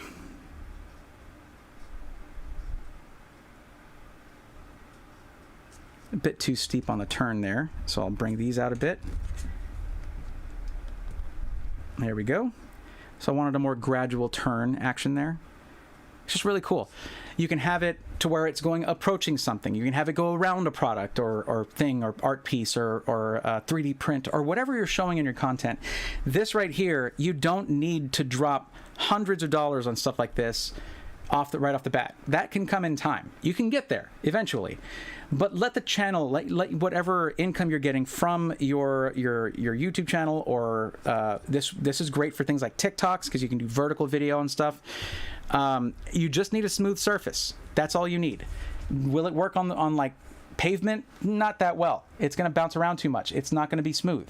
The smoother your surface that you roll it on, the better. I just wanted to share this because this is something that I had a lot of fun with when I was first making content, and I think that you guys should check it out too. Even if you already have something like a slider, guess what? I brought this thing with me to PAX West, and I was taking some B-roll of Ben of Mods by Ben's Fortnite PC that he built for Gigabyte. With that, it's in the first PAX West video. Go watch that. You'll see me. You don't actually see me use it, but there's footage I took with this thing. Ordering it right now. You just fixed a problem I had with a product reviews B-roll. There you go. That would be so good for filming B-roll footage of products. That's what I'm saying. They call it the Kickflip HD camera skate. Hey, no, this is Rambo. Do you think you can build me a gaming PC and I buy it from you? Nope. I don't do that anymore. I did it one time and never again. But you can win one. I should have put that link in the description. But if you check my last YouTube video, my last System Integrator Weekly episode, go to the description of that video. There's a PC giveaway in there, and I'm actually building that live on the Team Excluded stream later this month. He's always scared. You know, you can actually make them with the kit that I got with this figure. He has different heads, so you can actually make them look awesome. And there's even the Destructo disc. He can have you see these holes in his hands right here. He can actually be holding the Destructo disc, looking awesome. That's the world's strongest human. All right, you think about it. That's what he is. Krillin's awesome. That's my boy. All right. The thing is, it doesn't matter if you do something scary if you're not scared. But if you are afraid and you do what you must anyway, that is called courage. Use your affiliate link. Thanks for streaming this. Nico loves you. Gonna go to bed now. You got it. What time is it? I think we're gonna have to go ahead and end it here. And yeah, we're gonna end it here and just call it a stream. I know I was talking about how you guys could add stuff to the list, but this list is there. It's not an exhaustive list. I didn't want to try and have a million things for you to look at. There's a big price range of different things you can get. Every one of them is cool for some reason. I mean, who doesn't take a video of something at some point that could use this little $41 thing to have fun with? It's fun. It's cool. It's durable. I've used it for a year and a half now on different little things. It's really cool. So I just wanted to share that with you guys. This is not something that they sent me. I bought it myself, and I really like it. But yeah, I guess we're going to end it there, guys. I think that this, however many...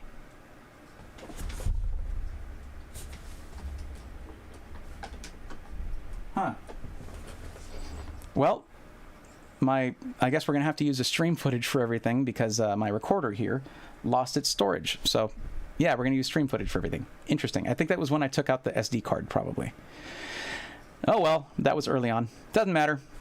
Hey, Cuddles, sorry you have to look through this whole thing. But, yeah, we have a local recording of most of it, so it's not a big deal.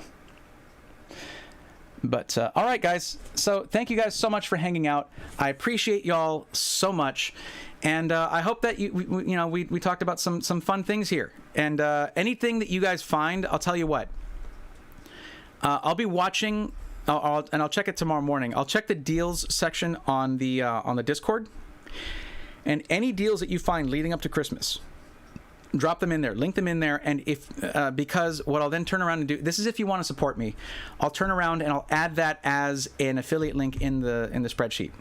Okay. So just let me know any ideas that come up or any deals that come up that you guys want me to look at. Or if you're like, hey, I'm going to do all my Amazon shopping, can you give me an affiliate link? You can use any of the links in here and then do all your Amazon shopping, and it should support me. I noticed that didn't work last time when someone said they bought something. It didn't show up in my Amazon affiliate thing, but it might take some time for that to turn around. I don't know. I've never done much with my Amazon affiliate stuff, but it does support me without costing you anything. So that's much appreciated. And if you guys have any questions or anything like that, let me know in the comments below if you're watching this video later on. And yeah, I'll see you guys on the next one. And until then, take care. That's the end of the YouTube video. I don't know. I mean, I guess I can end the stream too. All right, guys. But yeah, I am going to end the stream, even though it's looking nice and healthy now. This is my first time streaming in 4K. I hope it was worth it. I don't know. My setup is insane right now. But thank you guys so much for hanging out. I appreciate you very much. And also thank you to Kingston for giving me products to look at that I really liked. I mean, we found different use cases for each one. It was really cool. Thank you to Yean Gaming also for providing the microphone kit, which I'm still using. I really do like the quality of my voice through it. It's just if this room was a little better treated, or if I had good noise suppression going on, I'd like it more. So those are things that I would need to do. So it makes it a good value, but one that you need to put a little work into, which is something you should do for your audio if you're streaming or making content. And that's all the companies that actually provided me with anything. Everything else is stuff that I bought. So yeah, if that's going to be it. Thank you guys so much for hanging out. I appreciate you very much, and I'll catch you guys in the next one. And until then, I'm doing this again, but take care of yourselves. All right. I'll see you Sunday. Peace.